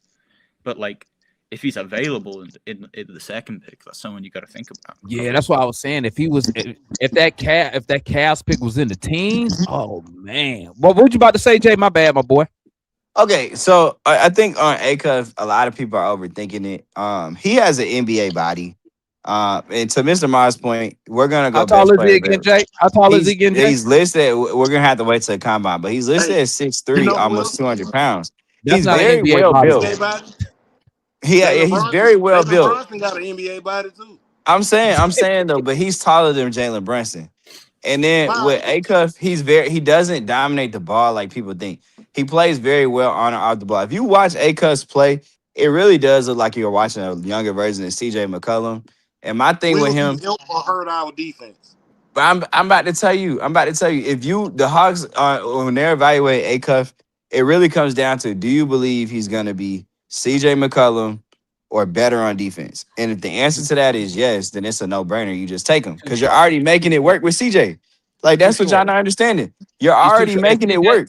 And when we talk about but Jay, we know CJ is just a short-term solution right now. Right, but Demar, you heard what I said. But you just seen us do 7 years of an undersized guard. No, but, hold on, but let me say it like this. Hold up, Jay. Hold up. 7 years of an undersized guard who was elite at scoring the basketball. No, he wasn't. That's what y'all was elite. He wasn't. See, let me tell you something about Trae Young, because y'all people think I hated his defense. I didn't hate Trae Young's defense. Trae Young is not that good of an offensive player to dominate the ball that much. You didn't see Trae Young shoot 45% or better from three, but 1 year, or from the field, but 1 year. He was never high 30s from three. I've always said if Trae Young was efficient like Brunson, that's never been Trae Young game. He was pick and roll. He only started shooting all them threes because of Quinn Snyder. He didn't shoot threes like that with Nate. We was pick and roll heavy where he excelled with the floater in the paint. When Quinn gets here and takes over, we go away from that. But my point is this: the point is not to play a variety of difference. I'm telling you, he has the same too offensive short, game. Jay. We already got. He's short. I would not. All I'm saying, I'm not saying draft A-Cuff. I'm just telling y'all, if the Hawks feel like he's the best player, I understand. Yeah, so what we arguing about? Like what we debating? Because I would not. I think people. I think people right now are seeing A-Cuff's height, and they're not realizing that he's a legitimate 6'3". He's very well built, and he has a game that could work for us. And it really just comes down to, is he CJ McCollum on defense at least or better? If the answer to that is yes, then it's a no-brainer. You take him. That's my thing. I just made this up. I just made this up, Jay. I have an illness. You know what it's called? What is it? Height derangement syndrome. If you're short, and listen, I'm a short guy. I'm only 5'9". Okay. If you're short, I don't want you. I'm 6'3". I feel it. But Demar, you heard what I said when we got CJ. I said that skill set, that style of play is something you are always going to need next to Jalen Johnson. Well, let me You say are this. always gonna need that type of I'm player not next to speaking. Derrick Well, Jones. look, I'm gonna say it like this. CJ McCollum is a proven commodity in the NBA. For sure, definitely. Right? CJ McCollum also is 33 years old. So what I'm 34. saying is the CJ build, the Dwayne Wade archetype, the build. Right. It's not the build for today's NBA. You want these Okay, I tall feel that. I can guards. agree with that. I can agree with Look that. I at just your think top Acuff is teams. better than what people When we think, look at the top teams, they point guard is tall. How tall is Shea? Shea is 6'6". 6'6". But they, they're another team like us where they don't have a real point guard. But how tall is Cade Cunningham? 6'8". 6'7". You see where I'm going with this? 6'7". You see Yeah, where I'm going? 6'8". You see where I'm going? And then when you Cade look is at a the real point Knicks, every time they lose, all they do is complain about how short Jalen Brunson is. That's all they do. They don't though Jalen Brunson is. I'm gonna keep it a buck. We wish Trae Young was shooting at the efficiency of Jalen Brunson. That's all it came down to with Trae. But watch this though. And the Knicks fans still get mad. Why? Because he's short. That's fair. If you want a CJ McCollum type player, you have to you should be hoping to get Hey, I was high on Mikael Brown best case Jr. scenario, though, you get Pearson. at the beginning of the year. A better But he defender kind than of played CJ, and himself out of my. he models. I used to like Mikael Brown. And you know what? Cheese. You know what? You know that CJ McCollum is DP's favorite player, right? Yeah, this is idol. Yeah. No, I like This it. is I like idol. him. I like Mikael Brown Jr. too. 21. But like the more I start watching him, it just felt like I was watching Kobe Buffett. I need my guard to be taller than 21. How tall are you, that's Jay? the weirdest part. He just reminds me of Kobe Buffett. How tall are you, Jay? Me? I'm same height as you. 5'9". How tall are you, Cheese? I'm 6'3". I need players taller than Cheese and 21. They both 6'3". If you ain't taller than Cheese or 21, I don't want you. Okay. And I'm a short guy. But we seen it, man. How many times we came in here complaining about matchups? About being and we already undersized at the center position. Let me ask I ain't gonna lie, Demar. I ain't gonna lie. My favorite guard is Keaton Wagler right now, but the athleticism is just the athleticism. But he has all the tools that you want. I ain't mad at you, man. He has the. That's a good player. Let me ask you a question, Demar. What's good, 21? What pick would you take? It like what pick would it be? It's a no brainer. We got to get Acuff if he fall right here. 7. Yeah. Anything outside of 5, honestly. 6, 5 7, and lower. But then here's another thing. What if Mara is still there at 6 and 7? Bro, Mara is not a top 10 pick. That is a guy that you pick in the 20s. Yeah, y'all like, man, like now you know, Jay. You know he not going in the 20s, Jay. Why you like say a day Mara is cool, but like that's what I'm saying. You can go with the Arizona big man at the 20. You can go with Henry Vassar. But that's what I tried to tell. Massive dudes that you can get. And here's the thing, Jay. That's what I tried to tell Darian. Unless you are looking at a big man who gonna come in and start day one, those dudes are a dime a dozen. I can find a Tony Bradley anywhere. Demar, you heard what I said last year at the draft. I was like, well, you hear what I say every year. I don't really like drafting big men in the first round, especially high, because unless you are Karl-Anthony Towns, Joel Embiid type, Anthony Davis, Mobley, I don't really believe in drafting you in the top 15 picks. Because that's what I said. Unless you're gonna be like a second round dude, you can get unless the big you drafting is a day one starter, bro. I can find a big late first. I can find a big with that Cavs pick in the 20s. Mega Mike, stop that. That was a weak draft class. Because what do we say? A lot of people say we were looking for a backup big to a Conwu. And I want a veteran as a backup big. I don't need to draft a backup top 10. I can draft a backup in the 20s. You can draft a backup in the second round. Well, I ain't going that far. Okay. But if you look at the NBA, most of the starting centers, even most of the starters are second round picks because it's the deepest position It's a dime a dozen. It's really like, what do you want from the 5 position? Because you're not it's really no shortage of guys. It's just no shortage of them. Because in today's NBA, then I'm gonna swing over to the homeboy Cheese. Because in today's NBA, Jay, the traditional big man, how can I say it? I don't want to say not needed, but how many teams, if you take out Denver, right? How many teams play through a traditional big man? Not many. Everybody does center by committee for the most part. When you take out Jokic, I'm not even gonna say win because his ass be at the perimeter half the game. Embiid, you know what I'm saying? When he's healthy. Traditional big man.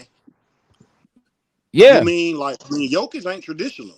Like, but I mean, he play in the post though. He's talking about those massive centers. Like what you think Jokic immediately going to paint. Obviously, we know sometimes he'll work his way out to perimeter, but majority of the time he right there to paint at the free throw line, running the offense. You feel me? You know what I'm saying? I know you wanted to say you about to say something, Cheese. Yes. So Jalen Duren was not no top 5 pick. The argument we why can't hear you, G. I can hear him. Why, the argument why you can take Mara in the top 10 if you're looking at a lottery pick, that why you wouldn't wait for the second round, first second round, or a late. That means you gotta leave and come back. 21. My bad, Cheese. He can't hear you. All right. Go ahead. You good?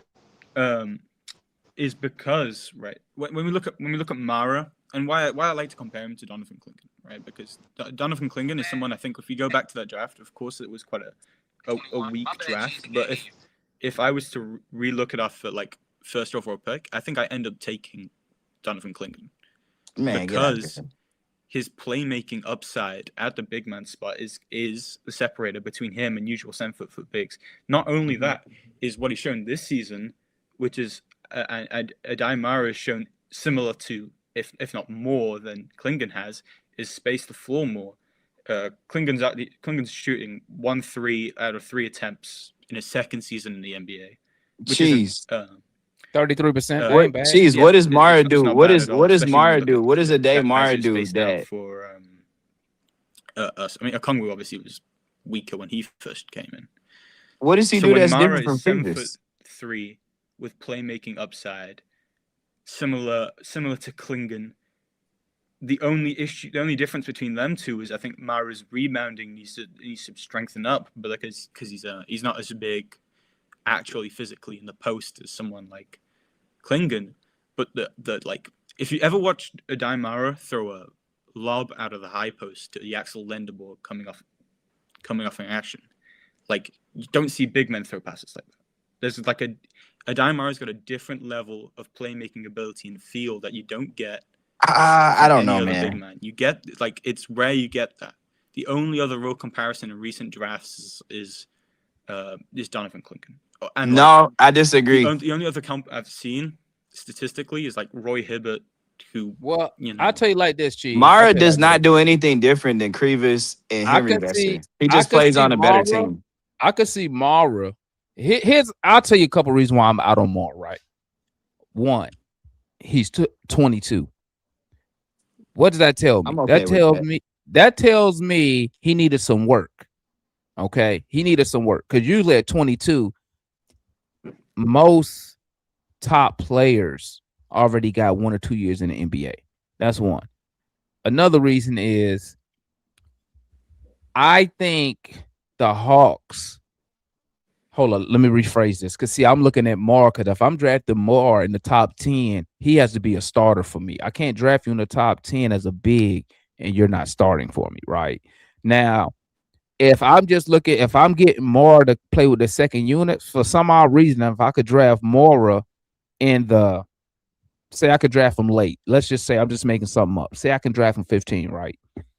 Then I don't mind. I could take a gamble right there and have him run with my second unit. But in my opinion, a guy like Mara slows me down. And the Hawks excel in pace and ball movement. And I think Mara slows down my offense. He just slows down the whole team. He's going to slow down me in transition defense. He's going to slow me down, right? So I ask you this, Cheese. Would you sacrifice some of the pace to have more on the floor if you're Quinn Snyder? Great question. See, like I would, I mean, like it really. Now I'm asking you this because the pace. Two things I think that's setting us apart right now is the pace that we play and the ball movement with the 31 assists a night. That's why I'm asking you that. So are you willing to Mara's sacrifice? only 20, by the way, Demar. Damar's only 20. Okay. So don't worry about the assist part, but as far as the pace, you're number 2 in pace behind the Heat. You said you're willing to sacrifice pace for a guy like Mara. Why? Well, like this is the thing I was talking about with versatility in offense in the rotation, right? Is you like if you draft Mara, and I mean like from game to game, I feel like Mara can he starts depending on your matchup, but you still have a guy like a Kongwu, and you still have other centers like similar to Jock Landale in a way. And when you have Jock Landale on offense, of course Jock Landale's the best spacer. I think he's shown more, he's proven more to say that, but I don't think there's any difference in the offensive fit between how Jock Landale plays and how Adai Mara plays. I don't think there is that much of a difference in, I mean, I think Mara's slower probably, but Jock Landale isn't that much faster to where that's going to change your pace of play. And on top of that, Adai Mara's got more utility within offensive systems to where you increase your playmaking ability. That's going to allow everybody else to move quicker. So obviously I'm talking about a backup. Okay. Because Jock Landale is the backup, and I mean, I do think Adai Mara has future ability that if I don't don't feel like a Kongwu is your idol because a Kongwu's short. As much as he has defensive ability, defensive switch ability, is you don't have full 100%. If people attacking in the rim, I don't feel 100% confident in him being there. And Adai Mara has that ability to be the playmaker. But here's my thing, Cheese. Cheese, can you hear me? I don't think he can hear you, Jay. Can you hear Cheese? Can you hear Jay talking?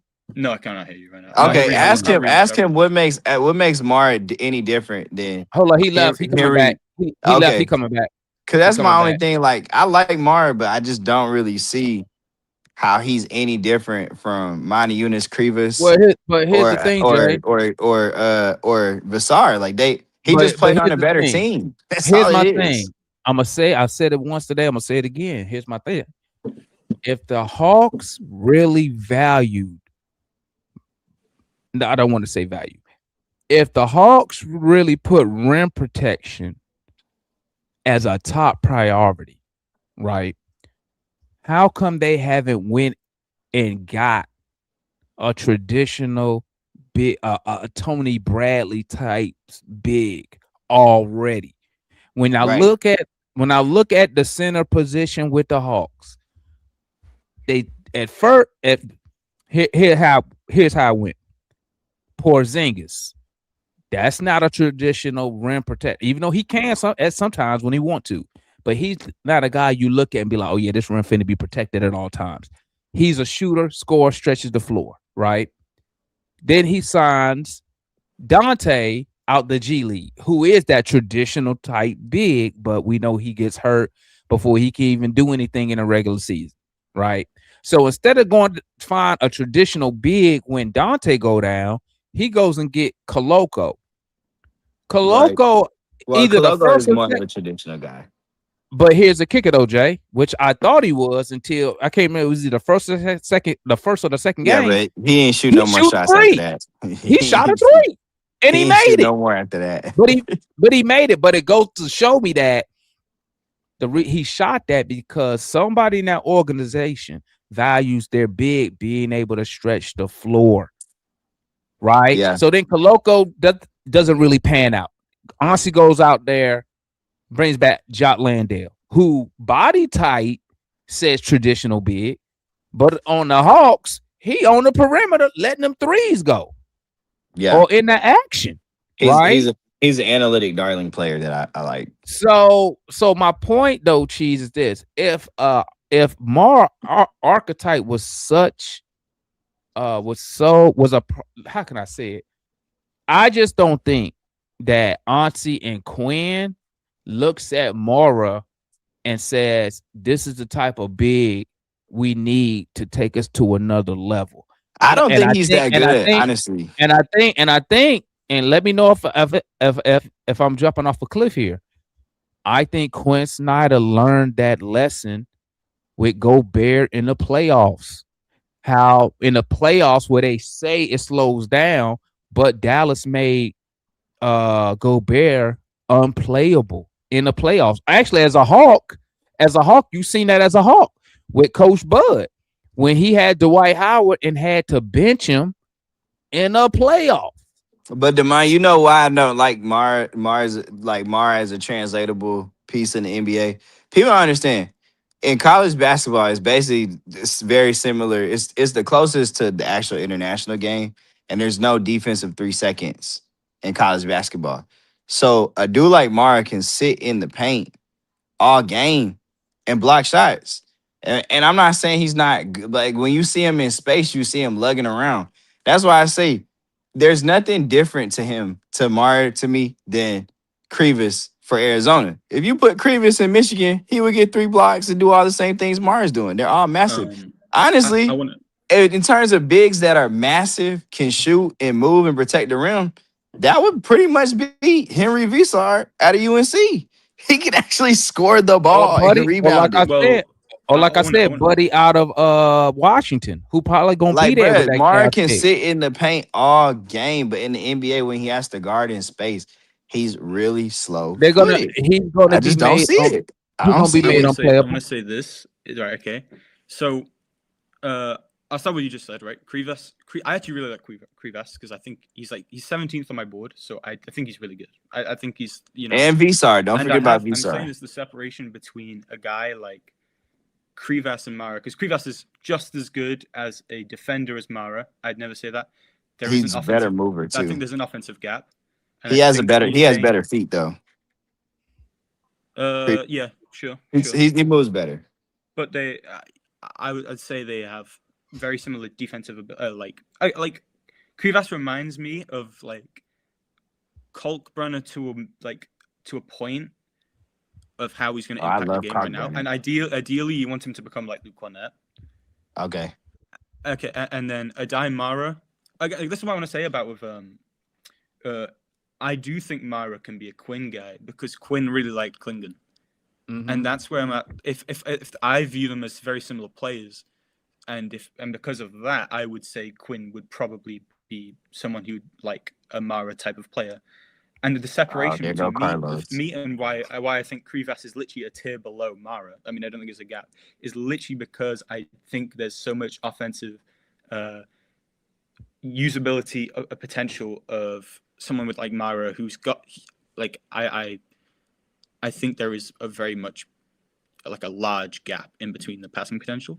I think Visar's a really nice. I think Visar's a really nice second pick option because I do think he has really good passing potential.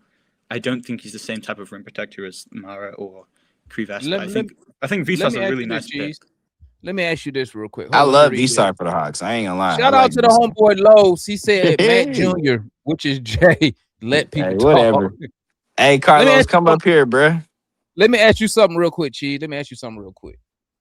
Last year, where did you have? Because I think you know who would have been perfect for this team. I mean, obviously, this is hindsight.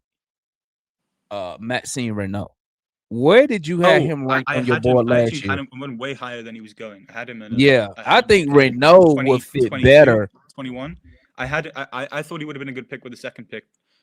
I would have taken. There's a few guys I had higher that were available, so I would have went Acid probably before, and I would have had Rocher Fleming. But I did like Renault for his. I mean, like Renault is a very different player to. He's a 7-footer, but he's an offensive specialist 7-footer. He's not a defensive guy. Right. He's very similar to Visar. He's more like Visar than he is like Mara and Krivas. So he's a really interesting offensive player. I think he would have worked really well in our system. But he was someone I had no reason. I feel there's no reason he fell to 41. Like, because age.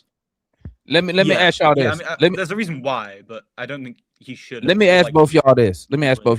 And I'm just speaking on the center position. What do you think is harder for a big to get better at? I ain't gonna say learn because they know it already. But what do you think is harder to get better at as a big? Shooting the basketball, becoming a better shooter as a big, or better rim protector as a big? Shooting. What's harder? I think you're just splitting. I mean, like, I think you're splitting hairs. I think, like, I feel like it's maybe in recent times more of a sample size of bigs shooting better as they get into league than rim protecting. I mean, like, I think generally if you're a bad rim protector as a big, there's a bigger issue than, I mean, it's usually just technique, but like, I mean, I think it's shooting hands down. Because with shooting, it's either you have touch or you don't. But with rim protection, a lot of times the guys that aren't good, it's either it's an athleticism thing, so they can never improve it anyway. Or it's just a positioning thing. Like they don't understand angles, cuts. Like at the NBA, you're guarding more space. It goes back to what I was saying about why I'm not as high on Mar as you are. Because you can't sit in the paint all game and just play a zone effectively like they do in college basketball in the NBA. You're going to get switched out on the faster guards. You're going to get switched out on the bigger wings. They're going to get switched out onto guys like Tatum. And you have to be able to defend those guys in space. And that's hard for dudes that don't move their feet very well to do. And there's really nothing that you're going to be able to do to improve your foot speed. That's just God-given. You know what I'm saying? To be able to open your hips, sit down into a stance, tag recover. So why bigs like Keita that are rim runners are more valuable to me than like the passing hub bigs. I mean, it's obviously good if they can be a hub passer and know where to go. They just got to make basic reads. You can teach that, but you can't teach. You're 7 feet tall. You can move with guys on the perimeter. You can run in transition. You can beat a guard back and block a shot in transition. That is God-given ability. Yeah. I mean, that's just you either have it or you don't with that with big man. To me, thoughts on that, Cheese? I don't disagree. It's like that's probably the best like form of like starting center you can have, just because it's the most versatile. Yeah. You know, two-way impact, something like I think the most important skill, being able to, you know, be viable offensive and defensive. It's why, you know, I think that's what we've done a really good job with, like at the deadline doing, was turning this team from having a bunch of offensive specialists and weak defenders like Veit, Kennard, and applying two-way impact. And like Keita is the format of that for center. I think I had Keita as like an MIP pick to begin the season because he's going to get so much minutes. Yeah, Keita's good. He's really, really good. Keita is good. Well, real quick then, Cheese. Like Jalen Duren's a similar like kind of player. Off the top of your head, Cheese. Off the top of your head, who is a college guy that's in the mode of a Queta or a Duren? Off the top of your head. I would have said. I mean, there's two guys I really like who are just like. There's gonna be so many health questions, and I just can't. I'm not a doctor, so I can't really tell. Like, we're not gonna know, but like Ngongba and Quaintance would be the best. Like, mold. Somebody just told me to look him up a while back. Carlos, you cannot teach shooting to everybody, brother. You either have touch or you don't. Is it Ngongba or Quaintance? Which guy? Quaintance. Somebody just told me look him up. Nah. Someone brought up Ngongba and Quaintance. Who does Quaintance and Ngongba? They both got brought up. Tyrus Reed is nice too. Who they play for? What college they play for? Ngongba's Duke, and Quaintance is Kentucky, but he didn't play for Kentucky. Mind, do you know if did Keita go to college or a European prospect? I think he was European. I thought Keita was he was a Euro, right? Yeah. Okay. Yeah, I know he's Portuguese. I didn't know if he came over and played in American college, but man, he moves like that because he grew up playing soccer, man. Okay, yeah, he grew up playing soccer, so he like him and Mo Gay can move like that. What was he? So he didn't play college basketball, right? No, he did. He said it Utah State. He played 3 years. Oh, Utah State. What did he do? He do 1 year usually because they usually come and do like 1 year. He did 3. He probably came over raw. I think Keita got a late start in basketball too. Yeah, he must have got over here super young. Yeah, or he got a late start. started playing ball late. 3 blocks in his Yeah, exactly. He was he's one of those. He's like Mo Gay. He was a soccer player that got too big and tall Okay, to play yeah, soccer. and start playing ball late. Yeah, because I know But Mo G he didn't got pick- great footwork, boy. Yeah, Mo G didn't pick up a ball till he Tarris was Reed 16. So for UConn, who's been playing at a Final Four. Bruh. He's been great. The man in the comment section eating me alive. They say you can teach shooting. I'm trying to tell people you cannot teach everybody. Well, I like know I people tell think you people, can man, teach shooting. well, you have it's to like have touch. If you do not have touch, you cannot shoot. It's like if you have no touch, you it cannot teach a guy depends. to shoot the ball. It depends on what you believe in when it comes to training. I believe any skill can be improved upon. Just strictly, especially Yeah, I agree athletics, to an extent. From athletics with something like shooting, because shooting doesn't involve athleticism at all. It's repetition. And in my opinion, when it comes to shooting, when it comes to bigs, back in the day, the reason your bigs didn't shoot is because they stopped shooting the ball at a young age because they hit a certain height in Very school true. and they get moved down into the paint. So they don't shoot the ball as much. But I believe you could teach shooting all day. It's a skill you got touch. because there's no, but see, you develop touch. See, touch, there's no athleticism, nothing involved in that except your feel of the ball. And that feel comes from what? Repetition. Repetition. Alright. Repetition. You know Why what I'm Ben saying? Simmons ain't Now- getting no jumper? Now I'll say that Ben Simmons can shoot. You never seen him shoot the ball? I seen him You in gotta- the open gym, but I'm talking about game Bro, speed. just if you follow Ben Simmons on And IG, Giannis. you see him do pull-ups and shoot tons of threes. But he just don't do it in the game for whatever reason. I don't know. I think you can work on shooting, but I think that it's always going to be a height that you can get to. I mean, like I think it's always going to be a limit. Yeah, because No, where one you can of your get limits, to one of your limits is There's always going to be. I'm telling you, I know what's his name, worst shooting. Oh, you breaking up, Portland, Jay? like, he came from Philly. You breaking up? Oh, can you hear me? Yeah, I can hear you now. Yeah. Can you hear me? Yeah. You might have to That leave and came come back. from, You behind. Philadelphia that plays in Portland. Hey, leave and come back, Jay. Yeah, because he behind. But I would believe say- like. I would Go say ahead, the Cheese. best actual example of someone who went from like really bad touch to a good shooter.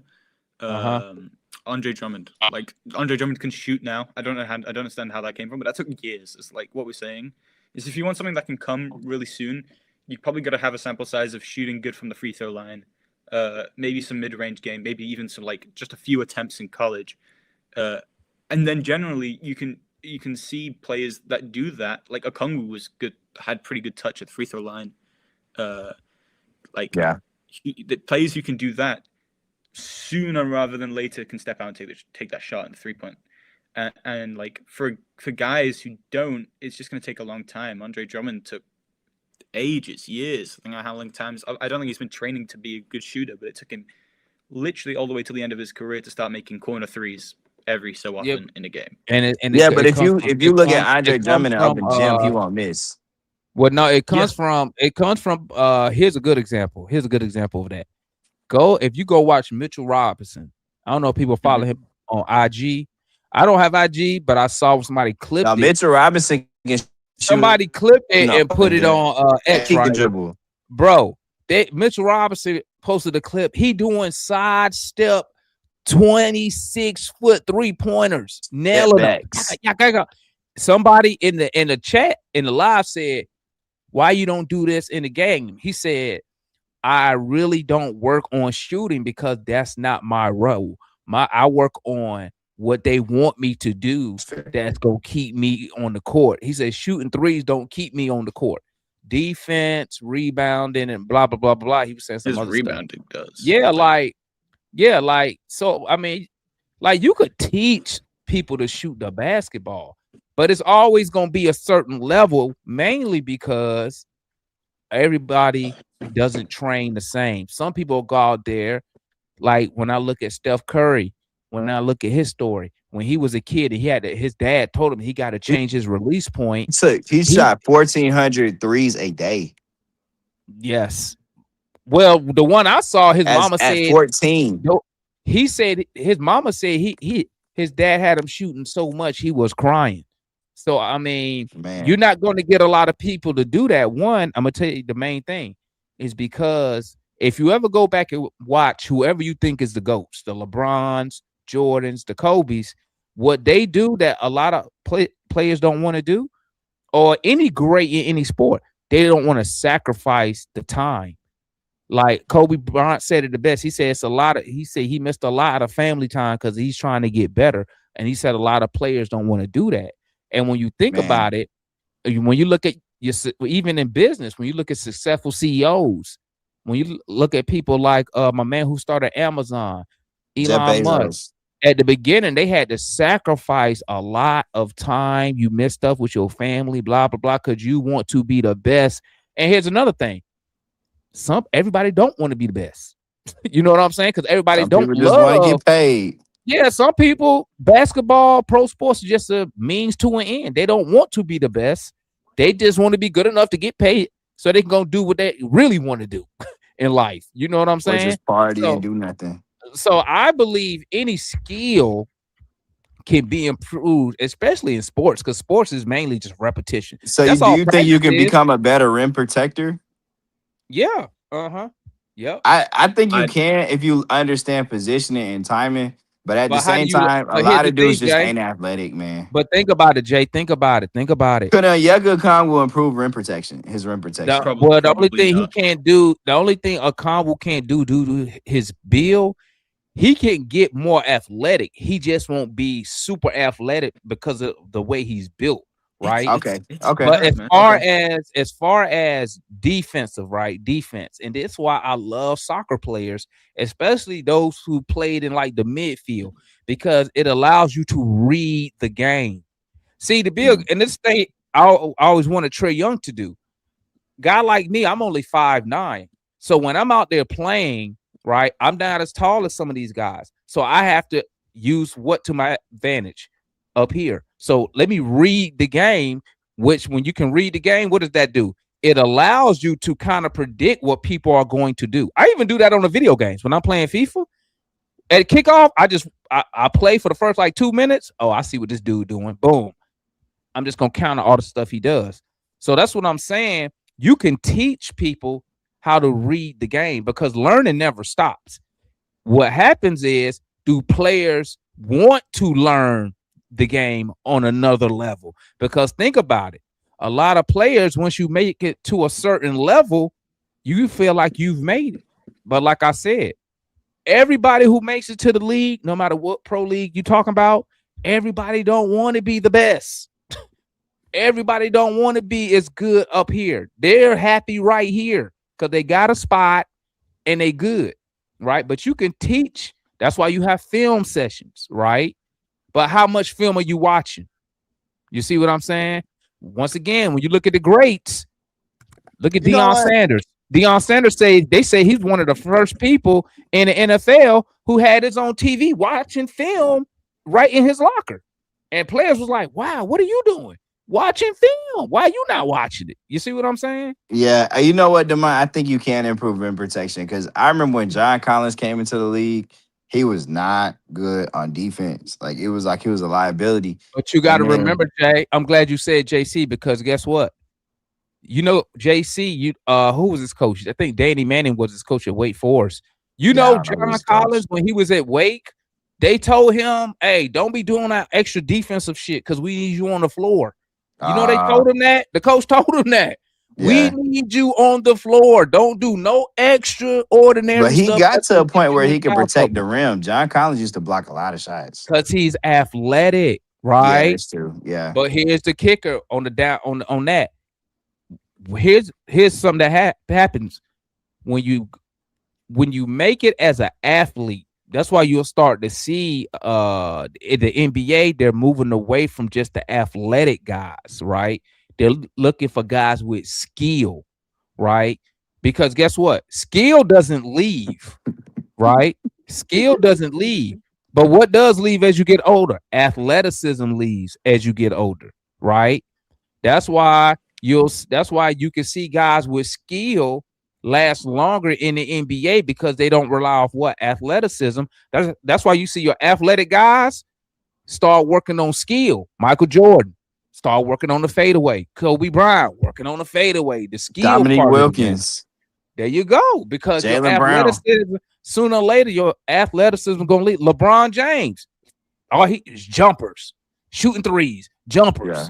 You see what I'm saying? Yeah. So, and that's what I believe that, and it's maybe just me because I was in the army.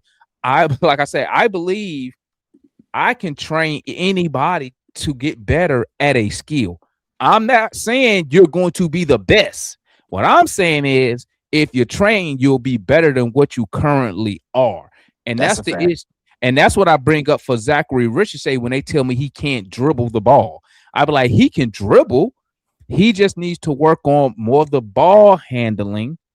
And that's going to come in the off season. You can't fix shit during the season, bro. Okay. Because you just don't have the time to sit there repetition. You got to rest and recover for the games. You make your money in the off season where you can go out. I'm finna dribble this ball like this for an hour. Woo-woo. I watch Kyrie Irving's stuff. He got the best hand on the league, and he still works on the handle every day in the off season, bro. You see what I'm saying? So that's just me. I believe you can get better. I use myself for example with running or bodybuilding. I wanted to be a bodybuilder. Guess what? I hit them weights. I got swole. Then I switched, wanted to be a runner. Now I'm out here running sub 20-minute 5Ks at 49 years old. It's about the training, and are you willing to do the training? Hey, DeMar, it always be funny at them 5K at the at half marathons and stuff. The older age groups be smoking the younger age groups every time. Yeah, because your It's younger the people, funniest your thing. younger people, here's the kicker. They're already fast. So they don't really, unless they're cross country, if they run across country, they different. But most of your kids are already fast naturally, right? They can run, they can do this. They don't work on it. But when you find somebody like me who the other day I'm doing rolling 400s, that's why I'm fast, because I'm actually doing the work. But what happens? Those same kids, as they get older, oh man, I wasn't fast as I was 5 years ago, man. Let me get out here and start working. I remember when I could party all night, get up and do all blah blah blah, go play 100 games of basketball. Now I can't do it no more. See what I'm saying? So I believe like you could train anybody to get better. I have to always add that part, because when you say that, some people be like, but they can't be the best. I'm not saying you're gonna be the best. I'm saying you're gonna be better than what you was before you started the training. So I believe you could teach shooting, but once again, that big man gonna say, well, how many threes I'm finna shoot a game, coach? Well, you might shoot one. Then why the hell am I wasting hours practicing to shoot just 1 3? I need to work on what I'm gonna be doing majority of the time. You see what I'm saying? Yeah. And hey, DeMar, I'm finna get out of here. I just seen the Celtics beat the Let's go, Raptors. Let's get so it. remember I told y'all on Friday, man, the Pistons, I was like, hey, I wouldn't worry about Philly. I wouldn't worry about Toronto. They're gonna lose I said Philly was gonna lose on Saturday. On the second night of back-to-back to Detroit, they did. I was like, the Raptors are gonna lose on Sunday to Boston. So what I say, we win tomorrow versus New York. We probably are in the clinching. We'll probably have the top 6 seed clinched by Wednesday. Because the Philadelphia 76ers, yesterday was down to 2. But the 76ers play, I think tomorrow they play the Spurs, and then they got to play the Raptors the Rockets on Wednesday. They're not gonna win both of them games. Or if we just win 2 games and it's a wrap. We just gotta win one, because every game, because we got the tiebreaker over the 76ers. So every game they lose counts as like 2 games for us. So we would have to lose 3. They have to actually they have to finish with a better record than us. So we have to lose 3 more games for them to finish higher. So they lose 1 more game. We win 1 more game. We only got 3 to play. Then it's sealed, because we couldn't lose more games than them. If we win like 2 games, all we gotta do was win Monday. I'm see ya. If we win 2 games, we pretty much clinch the 5th seed. I don't think. Yeah, that's what I'm saying. Yeah, if we win 1, you were talking about to 5. I thought you were talking about to 6. Magic number 2 for us to clinch. So we Gucci. So we just gotta win 2 games. We've got it. Yeah. So hey, salute to everybody who tapped in, man. Who came on the phone. We appreciate it. Salute to the young boy Cheese making an appearance. after who knows months. Congrats, Cheese. I'm about to graduate, my boy.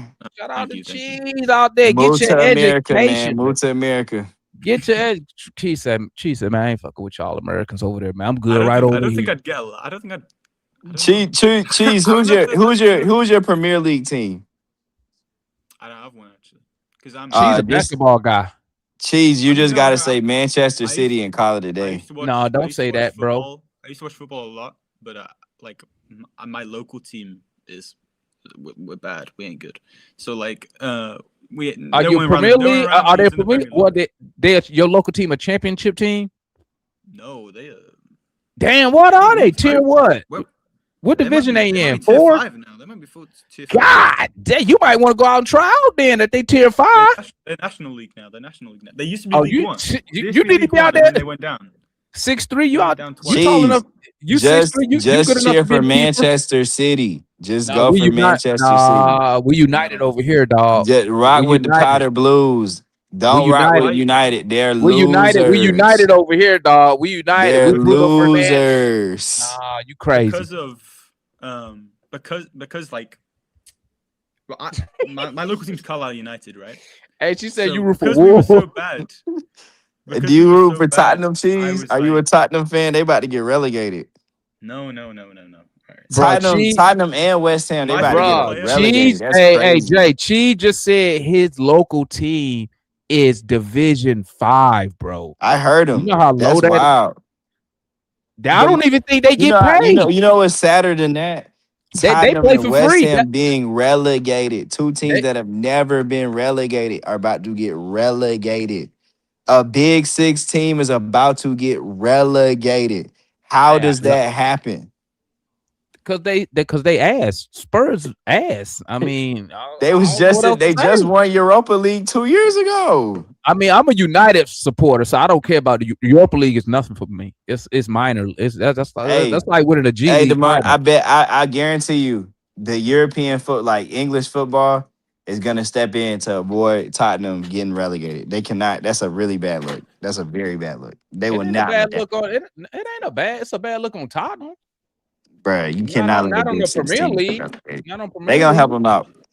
But I'll tell you what, when they get relegated, they gonna have the nicest stadium in the championship. I'll tell you that much. But hey, salute for everybody who tapped in, man. We appreciate the support, my boys. Cheese making an appearance. Neymar Jr. and Barca. Okay. When I was I would have been 6 or 5. Yeah, because Neymar played Barca. So. What's this? 2020? Damn, that's almost like 10 years ago. That was a 2015 Barca kit. Yeah, that's when I was a baby. When I was like 10 a child. When I was that's like 10 years ago. Do I got my United stuff up here, or it might be downstairs? I think my United stuff downstairs. Let me see. Yeah, I think I got my United stuff, all my United jerseys and stuff. That. Oh no! Hold up. Who I got over here? Let's see here. I got Kit. Oh, I got that Starboy, man. That Starboy kid. Kobe Manu. You know who he is, don't you, Cheese? You know Kobe Manu. I do know who Kobe Manu is. Kobe Manu. That's my guy right there, man. But don't be a stranger, Cheese. Hey, you know what? We're gonna have to start doing some earlier shows so you could tap me in, man. Yeah. I mean, I gotta go. I gotta be back in school soon. So like, now when school start back up? Yeah, next week. Oh man, that school life, but it's worth it at the end though when you're making all that bread. Mm-hmm. So, but salute to everybody who tapped in, man. We appreciate the support, man. Happy Easter to everybody who celebrate. We'll be back here to we play tomorrow, so I'll be back here tomorrow, man, to watch us play these Knicks. Then y'all know we got the post-game live show directly after that. So make sure y'all come through and tap in with your boys, man. And on that note, salute.